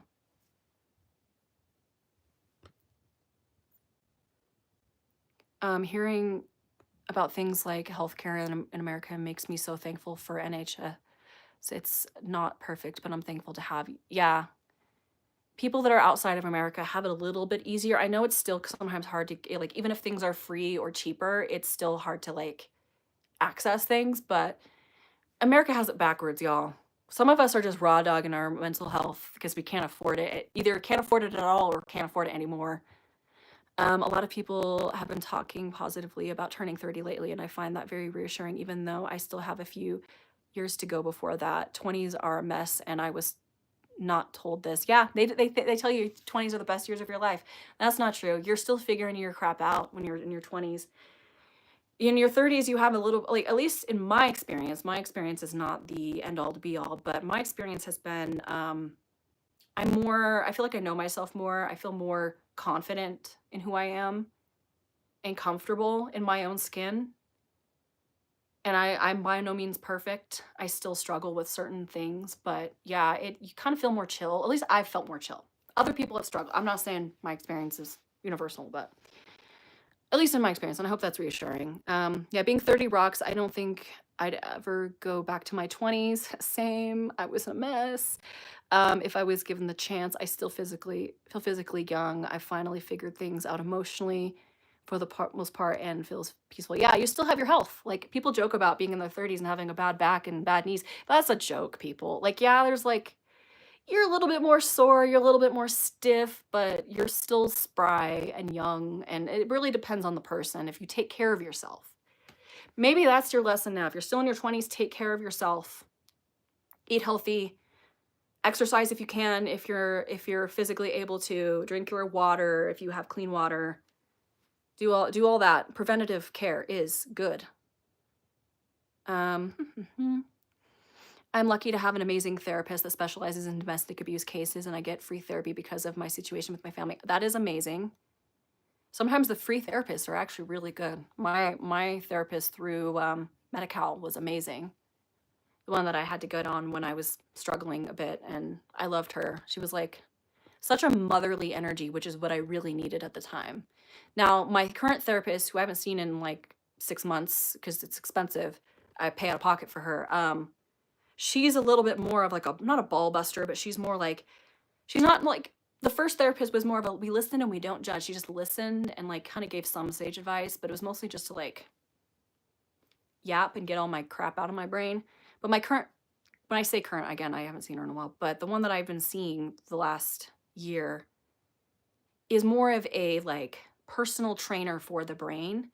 She gives me exercises like journal prompts, things to think about, books to read, and things like that, which is why I haven't had to see her in a while, because I've been busy implementing the things that she has taught me and books that I still need to get through. But I'm procrastinating. Yeah, help is, it's way too hard to get help. They make it too hard. It's like they don't want you to get help. I've been through many therapists, paid and unpaid, and it really takes time. And ironically, being in therapy does feel worse at times. Yeah, because it's like you're expelling all the, it's like a cleanse, I guess, because you're focused on the negative. Yeah, it's basically it's kind of like when you take, if you've ever taken those like pills that like flush you out, you feel good after you get it all out down the line, but in the process, it is hell. That's not a great mental image, I'm sorry. To find a therapist that understands medieval reenactment and accepts me reenacting executioner, because many don't, and that makes me happy. And yeah, you need a therapist that like actually doesn't judge you for stuff. So no, I meant it. Life in your late 20s feels like you're so behind and you don't know who you are, and that might be because of COVID. Yeah, it could be COVID, but also like people make it seem like you know everything when you're in your 20s, especially in the media, and that's not the case. Our parents didn't know what the hell they were doing, but they pretended like they did. And then you find out, no, they actually didn't know what they were doing, and they were like winging it. And you're like, oh, wow, wish you had told me this. I'm going to be honest with my kids about that, just so you guys know. Like, yeah, honestly, it isn't until you're 30 when you finally get everything figured out. I got so lucky with my current therapist. She's a Ren Fair goer too. That's amazing. And if you're queer, your journey looks so different from your peers. That is true. And you need like, there's like specific therapists that you need to actually see that like specialize in that stuff, because a regular therapist may not understand. And again, kind of like with the Ren Fair goer thing, it's like, it's more healthy when a therapist understands where you're coming from. So there are I've seen some therapists that actually specialize in those things. So I still feel like a 20-year-old, as in I feel young, but I am so much more self-assured and feel like I got it a little bit more under control. Yeah, same. I feel young, but I also feel more wise than I did when I was 20. When I was 20, I was a child. I once saw someone say that your 30s are getting to redo your 20s all over again, but with more wisdom and financial stability, and it feels so true. Yep, that is so true. The only thing that hit me when hitting 30s is that I can't eat however I want. The tummy troubles hit me so hard. Okay, now, yeah, I think you found the downside to being in your 30s. That is so true. You also can't eat anything because, and not to bring up like weight gain and stuff, but it happens more easily depending on your hormones and depending on the person. But yeah, your body changes a lot when you're in your 30s, and that can be jarring because you could be used to a certain way of life. And then just for me, like I can't really drink alcohol anymore at all. Otherwise, I become a monster the next day. And I could just take one shot and I'm still done. It like makes my autism flare up to the max. Everything is louder and brighter, and it's an awful time. So I don't drink ever. Well, unless it's like wine or something. But even then. Do you have any self-care recommendations for going through a move? Oh, I'm still dealing with that. Taking time to actually relax and not telling yourself you have to do everything all at once. Taking it one step at a time. This all sounds generic, but it's so true. Asking for help if you have access to help, if you're going through a move, but just self-care in general. Physical stuff, Epsom salt baths helped with the muscle aches that I got when we first moved here because of going up and down stairs, and I wasn't used to it. Carrying heavy boxes upstairs and just taking like an intermission, like a day where like no moving stuff today. Intermission. Okay, so I don't know what I want in life, but I know more of what I want. I don't know if that makes sense. Yep. Chronic pain isn't a joke. Wish it was. Yeah. Most people I know with chronic pain, it started in their 30s. Yep, that's when things start to catch up to you, especially if you did anything stupid in your 20s. Congratulations, you have acquired the consequences of your actions. But some of us were good little girls, and we still are hit with it. Sometimes it's like emotional stuff catching up to you physically. Because trauma does manifest, trauma or just being neurodivergent in a very non-neurodivergent friendly world, it manifests itself physically a lot of times. As someone in their 20s with chronic pain and chronic illness, I've always been nervous about getting older. Yeah, that's why especially it's more important for you to like really take care of yourself. A lot of stuff is unavoidable, but like even more so. So one thing that has helped me is understanding that I can be a responsible adult, and that doesn't mean I have to be boring. Yeah. And I can still be a child at heart and love fantasy and books. Yep. And a lot of people, especially in older generations, don't get that. Some do. Some of y'all are in the chat right now. But there's a predominant trend of like, if you like things like fantasy, you're being a child. And it's like, no, the real childish thing is being emotionally unregulated. And fortunately for my family and everybody, I'm speaking like in the perspective of y'all, like fortunately we've done the work. So we're emotionally regulated, but we also are able to enjoy the stuff that people deem childish. All right, I'm trying to catch up. Don't worry, guys. I'm currently in the journey of finding a therapist, potentially a psychiatrist too. I have some suspicions about my brain. Yeah, you got to look into that. Although being a responsible adult is hard. Yeah, for real. This can't be the same adulthood that my parents lived. It's not. Actually, statistically, the data proves that it is not, especially when it comes to the economy. Things are very different. That's a whole rabbit hole to go down. I am not intelligent enough to convey that, but it's a real fact and you're valid. Medications can really help.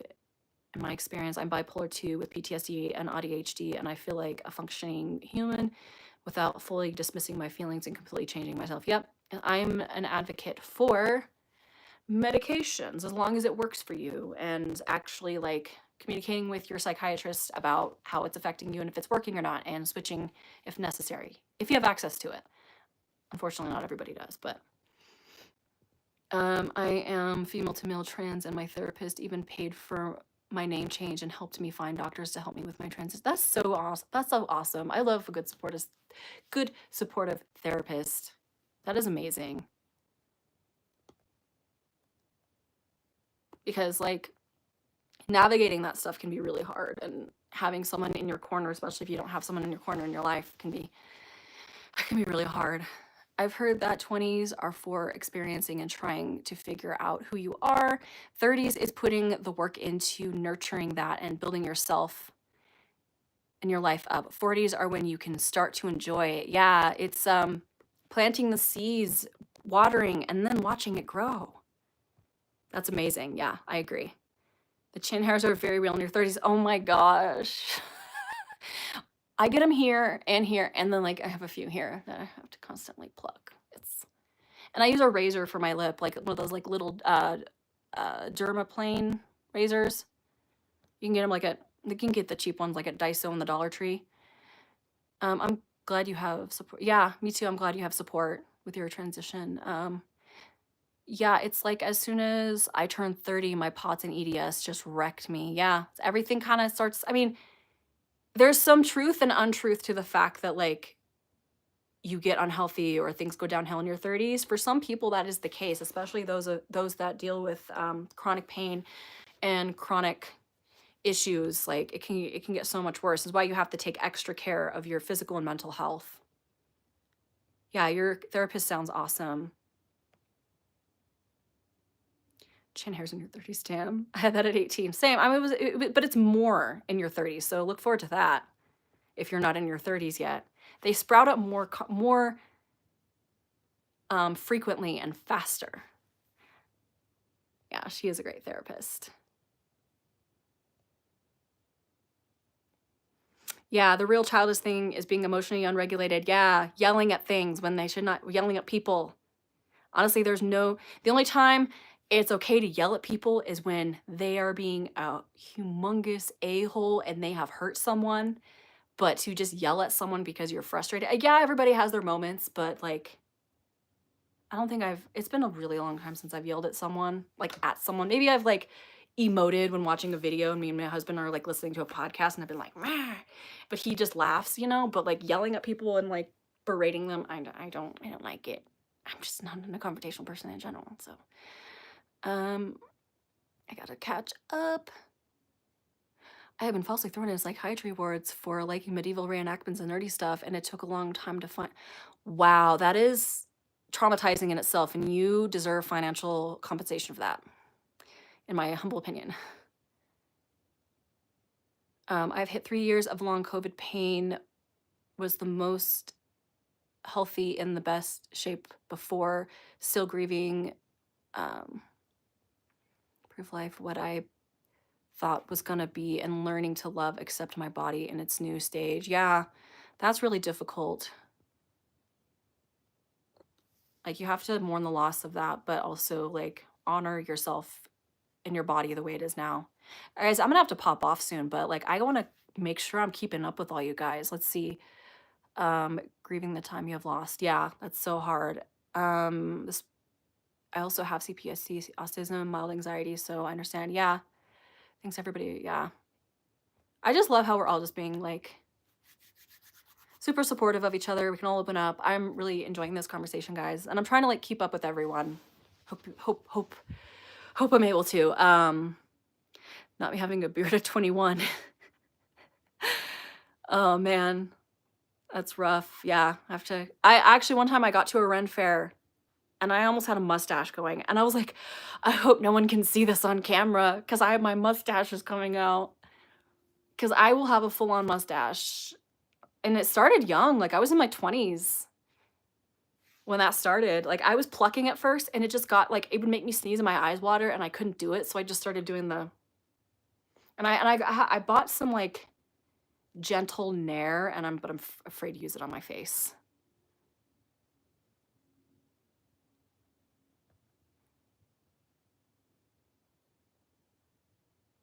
Yeah, I feel like I need to call this out. I feel like more people need to learn to communicate instead of ghosting people after one mistake. I wholeheartedly agree, for many different reasons, and I could go on about that.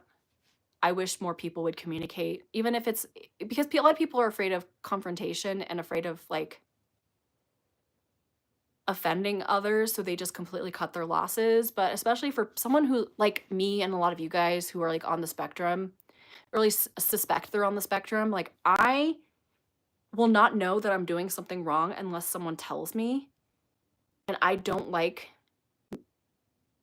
making people upset. So I appreciate when people actually like communicate with me, because otherwise I don't know. I'm just blissfully oblivious. But and sometimes like people tell me, like people will communicate and they're like, oh, you're doing this thing and it offends me. And I'm like, but there's nothing wrong with what I'm doing. And so then it's like, if you are going to communicate with other people and be blunt and honest with them, also expect bluntness and honesty back. Like there needs to be a give and take. So there's just some balance to that. Anyway, I am in the process of getting compensation. Hopefully I have a whole, oh yeah, okay, I'm happy for you then. A whole trial against those places. I am in support of that. I took a nap and you're still here. That's because I'm enjoying this so much and I don't want to leave. It's already been like more than 2 hours and I'm still like vibing, but I have to go make dinner. Hold on, I was gonna text my husband. I think I'm gonna text my husband on here.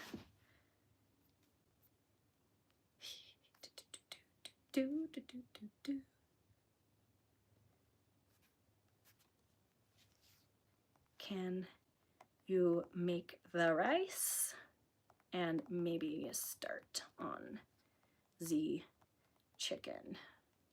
Okay, my husband will make dinner. Okay.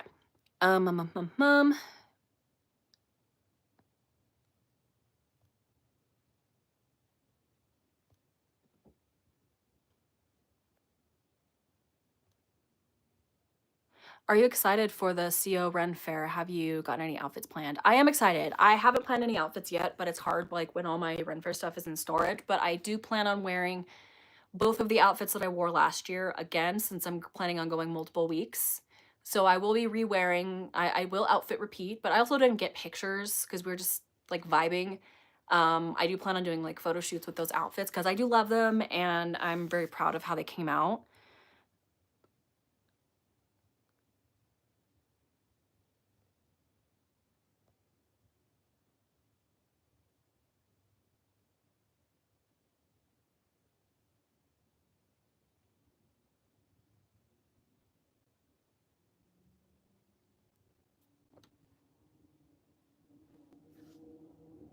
Yeah, PCOS will make facial hair worse on women for sure. I used to think I had PCOS, but I don't think I do. I think there's something else going on with me. But doctors are expensive and I'm afraid of needles, so I haven't been to the doctor. Y'all can yell at me for that. I haven't seen a doctor in years. Also insurance though. What's up with that? Because I had like state insurance when we lived in California for a time, and of course like the doctors you can see when you're on like government provided insurance are all like crappy doctors that, you know, most of the time, at least in my area, it was all like the doctors that, and there was like long wait times. It would take me like months to get in. So I was like, I'm exhausted and overwhelmed and I don't want to go there.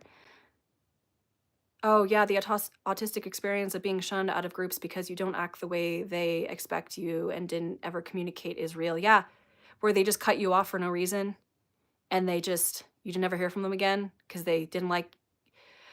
That hits home. I'm just gonna end that there. Triggered. No, I'm not. PCOS and endometriosis teamed up for me. Oh, girl, that's hard. This live stream has been fun. It's been so fun and interactive. Yeah, I try to make it as interactive as possible. Yeah, misreading social cues. Oh my gosh, the amount of times I got in trouble. Did y'all ever get in trouble for being rude, but you were just like, especially with it got in trouble with adults for being rude or disrespectful to an adult, but you didn't say anything rude or disrespectful and you're just so confused, and even now as an adult you're still like scratching your head about that whole interaction. That has stuck with me, man. Getting punished by my parents for like offending an adult. I think I went to like karate class or something and I offended my karate teacher somehow, and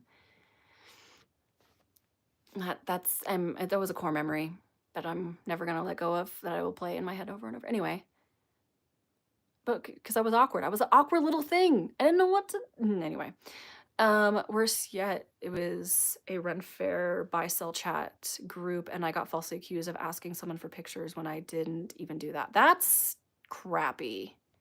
It sucks that even within these niche communities, stuff like that can happen. It makes you feel a little bit like, I don't know. I don't want to go into the feelings because you probably know what I'm feeling. Like when you find your little group and then you still get othered. Oh, it sucks. But I want you guys to know that I love you, and no matter what, I'm sorry and I love you, and please don't feel like I'm gonna do that to you anyway. Because I've gone through that too. Anyway.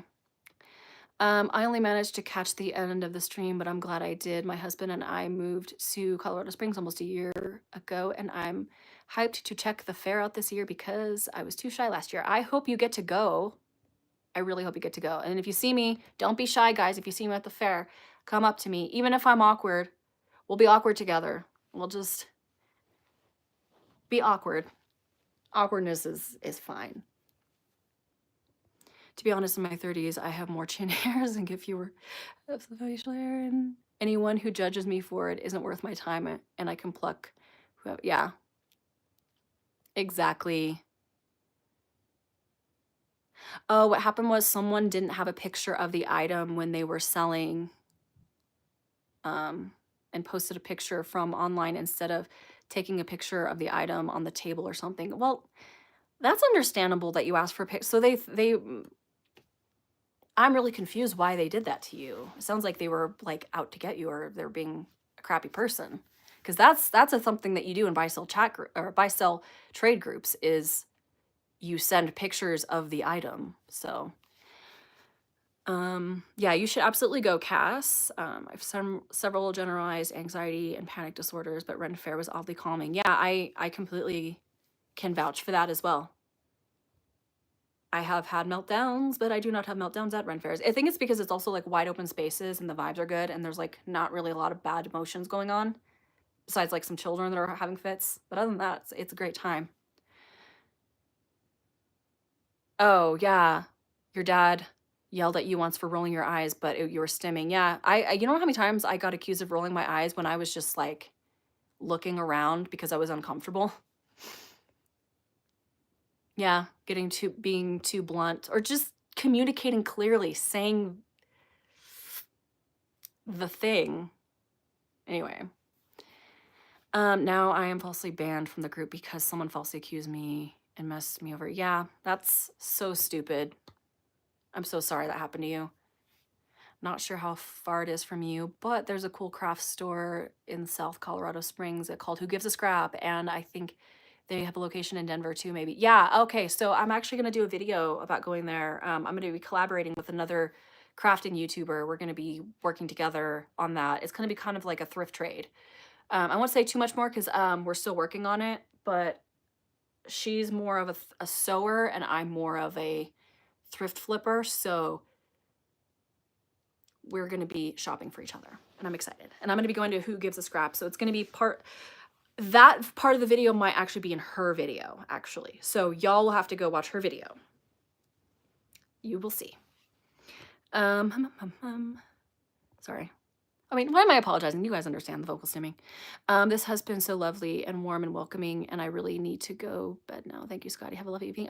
Thank you for joining. Thank you for being here. I really appreciate you.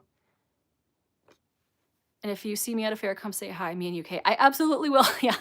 Hey, if you come here, if you ever visit, or if I ever get to leave the United States for a trip. I think I saw you at a Ren Fair last year, but I was too shy to say hi. Well, don't be too shy, but also don't feel bad, because I totally understand, and I've done the same thing. So I'm not gonna make you feel bad. But if you see me again, and don't worry about being awkward, again, I'm awkward too. So we'll be awkward together. I want to go to Ren Fair, but they're not a thing where I live. One day, I hope. Yeah, I hope you get to go, even if it's like to travel somewhere. The Texas Ren Fair is my home fair, but it's just strange for me to go to this fair since I haven't met anyone to go with yet, but that's just even more reason to go and meet people. Yep. I live my Ren Fair dream vicariously through my art, historical movies, and cosplayers. Yeah, that's the way to do it. I'd love to go to an American fair. They're so much bigger. Yeah, they're huge. I've seen some people post some stuff about like kind of Ren fairs popping up in Europe, and they're pretty tiny, but I like tiny fairs sometimes because they have really good vibes and like a really wholesome community. So there's been a few fairs that I really love that are small that I've gone to. Yeah, they're and depending on which ones you go, they can be huge here. I think Texas is the biggest one, or maybe it's New York. You guys have to let me know because I haven't been to them yet. For being someone who makes content a lot about Ren fairs, I haven't been to enough because it takes money. And money is hard to get in these modern age year of 2025. The economy. I'll just blame the economy. But yeah, I think I'm caught up on chat. Okay, hold on. If I ever go to America, I'd have at least 5 bags of cosplay items. Yeah, that's real. I just want to pack my whole wardrobe. Yeah, I want to go to the Texas one too. I have a friend that's in Texas that goes to that one, and I'm like, I want to go. I don't know if I want to brave the heat because heat will literally take me out, but I want to go. Um,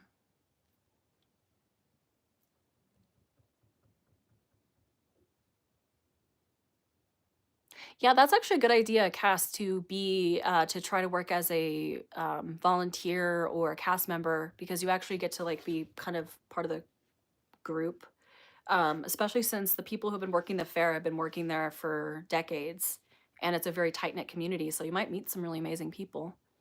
I don't know if you saw the comment, but the only way I would be able to go to Colorado Run Fest, I would have to work there because I live in New Jersey and it's far. Yeah, it is. That is far.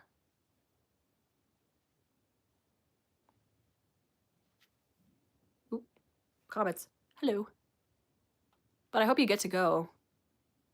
Me and my fiance have talked about making a little road trip down to the Texas Fair one year. I want to go boat so bad. Yeah, that sounds amazing. The camping at the Texas is amazing too. You meet people and new friends. Yeah, I've thought about that too. If I'm able to like get over my fear of like sleeping in a tent and being out in the I like nature, but I like there being some separation. On demand nature. I want to go to the Oregon one someday, but I get so nervous. I haven't looked too much into the Oregon one. I need to. I like Oregon. I haven't been in years. Please, can you do more Whimsigoth videos? I love your videos, and this chat has been so lovely and wholesome, but it's 1 a.m. in the UK. I need to go to bed. All right, we'll go to bed. I'm really glad you're able to join, and I will try to do more Whimsigoth stuff. Actually, the styling video that I'm working on is more Whimsigothy, so I'm really excited for that. I'm just working with a company, like a small brand is sending me some stuff to work with too, so and money. Heat and costumes can be kind of overwhelming. I've had issues with that here in Florida. Yeah, Florida, that's like a swampy soup weather. Well, the weather is soup. It's not soup weather. The Texas Fair is great, but it's lost the community feel, how large it's become. I've heard that. It's more corporate. So basically, I will be open to camping, working there. I can't just go and yeah, that's completely understandable. You'd have to make it like a trip. Well, that's what we did for a couple years. We would just come for one specific weekend. We would make plans with people. Um, so that's why I've only been able to go like one weekend a year with Colorado. But you also kind of have, if you're gonna come here, you also have to like get the experience and do other things to make it worth it. So I definitely recommend like if you like to hike, check out the hiking spots, check out like different nature places. There's lots of really good restaurants. And if you like fantasy, check out Denver. There's places like the Wizard's Chest and there's D&D shops and gaming shops. So if you make it a whole trip and like try to work other things in, it might be worth it just to come one weekend. If you ever make your way to Portland, I have so many recs. I would love that. I've never been to Portland, actually. I've only been to like where my family is in Oregon when I was little. Camping is so fun, but I understand why people don't enjoy it. Yeah, some of us are finicky. Yeah, not a tent girly. Me neither. You spelled that wrong. It's okay. I totally understand. Whimsigoth. I say whimsigoth and whimsigoth all the time because it's like whimsy and goth. I love it. Technically, it's a made-up word, so you can spell it however you want. A friend described me the other day as a goth hobbit, and I think that needs to be an aesthetic. Yeah, honestly. Actually, if you guys really like fantasy, but you lean more towards like liking goth, but specifically like Victorian, gothic architecture, cathedral stuff, I really like Kelsey Kilsym, KLLYSM on Instagram. She is a vibe. I love her vibe. More dark gothic than I am, but I take inspiration from her a lot. Yeah, it is costly. It's something that you can't just get up and do. Yeah, you would have to work there. I don't have many money for hotels and go multiple places. Yeah, that's What do you do for work, by the way? Like, I'm trying to think of like ideas of how you could swing that.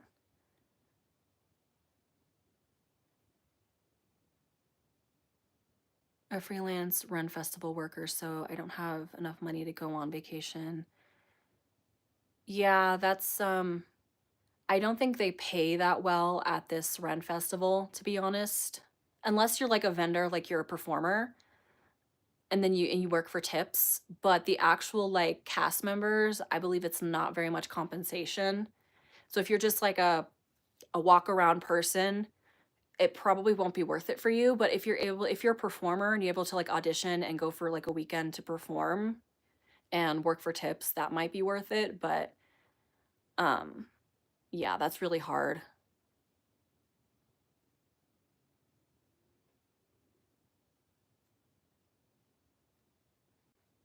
Yeah, and honestly, do you want to come?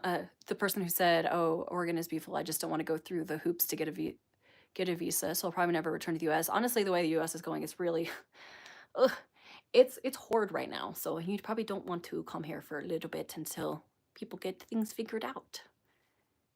Um,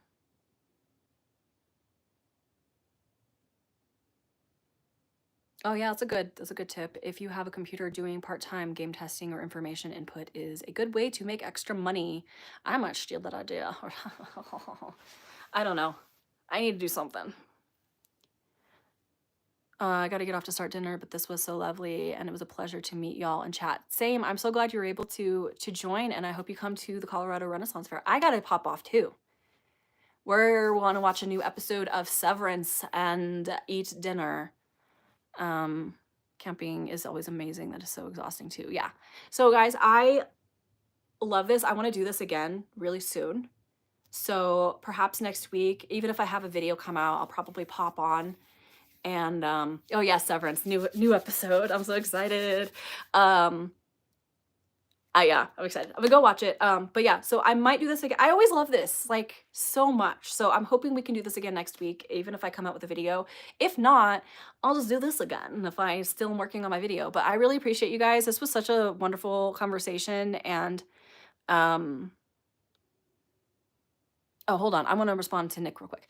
The money and pay is not the problem. I don't mind working for free at Renfest. It is the fact that I need to camp when I have it work. Yeah, okay. That's a good thing because it's the money. It's the stay like staying somewhere is expensive, and if you're able to camp there, that makes it better. So I hope you're able to do that. Like if you do come, please let me know, and like could do a little meetup because now I'm here. Enjoy dinner. Yeah, thank you guys so much. This was so like fun, but also we got to like, it's almost like a therapy session, and I enjoy all of y'all's company. Yeah, definitely try. And again, no pressure. Like I'm not gonna say you have to. If you do come, let me know. And if any of you guys see me at the fair, if you're coming to the fair, like comment or like don't be afraid to come up to me because I'm very much a real person and I like to make friends and I like to like interact with people. So, and I'm also awkward. So if you're afraid of being awkward, I'm gonna be awkward too. We're gonna be awkward together. It's gonna be so stupid and fun. This has been fun. Yeah, I really enjoy your guys' company and this has been really fun. And if I keep talking, I'm just gonna end up not ending it. So I'm gonna have to just rip the band-aid off and say good night. Have a good weekend. Stay safe, everyone. Yeah, we're a bunch of awkward people. I love it. But I love you guys so much. I really, really enjoyed this. And hopefully I'll see you guys next week, either in a video and or live stream. That will be fun. All right. Good night, people. If I see one more comment, I'm gonna end up staying. So good night. I'm gonna end it here. All right, bye. Love you, bye.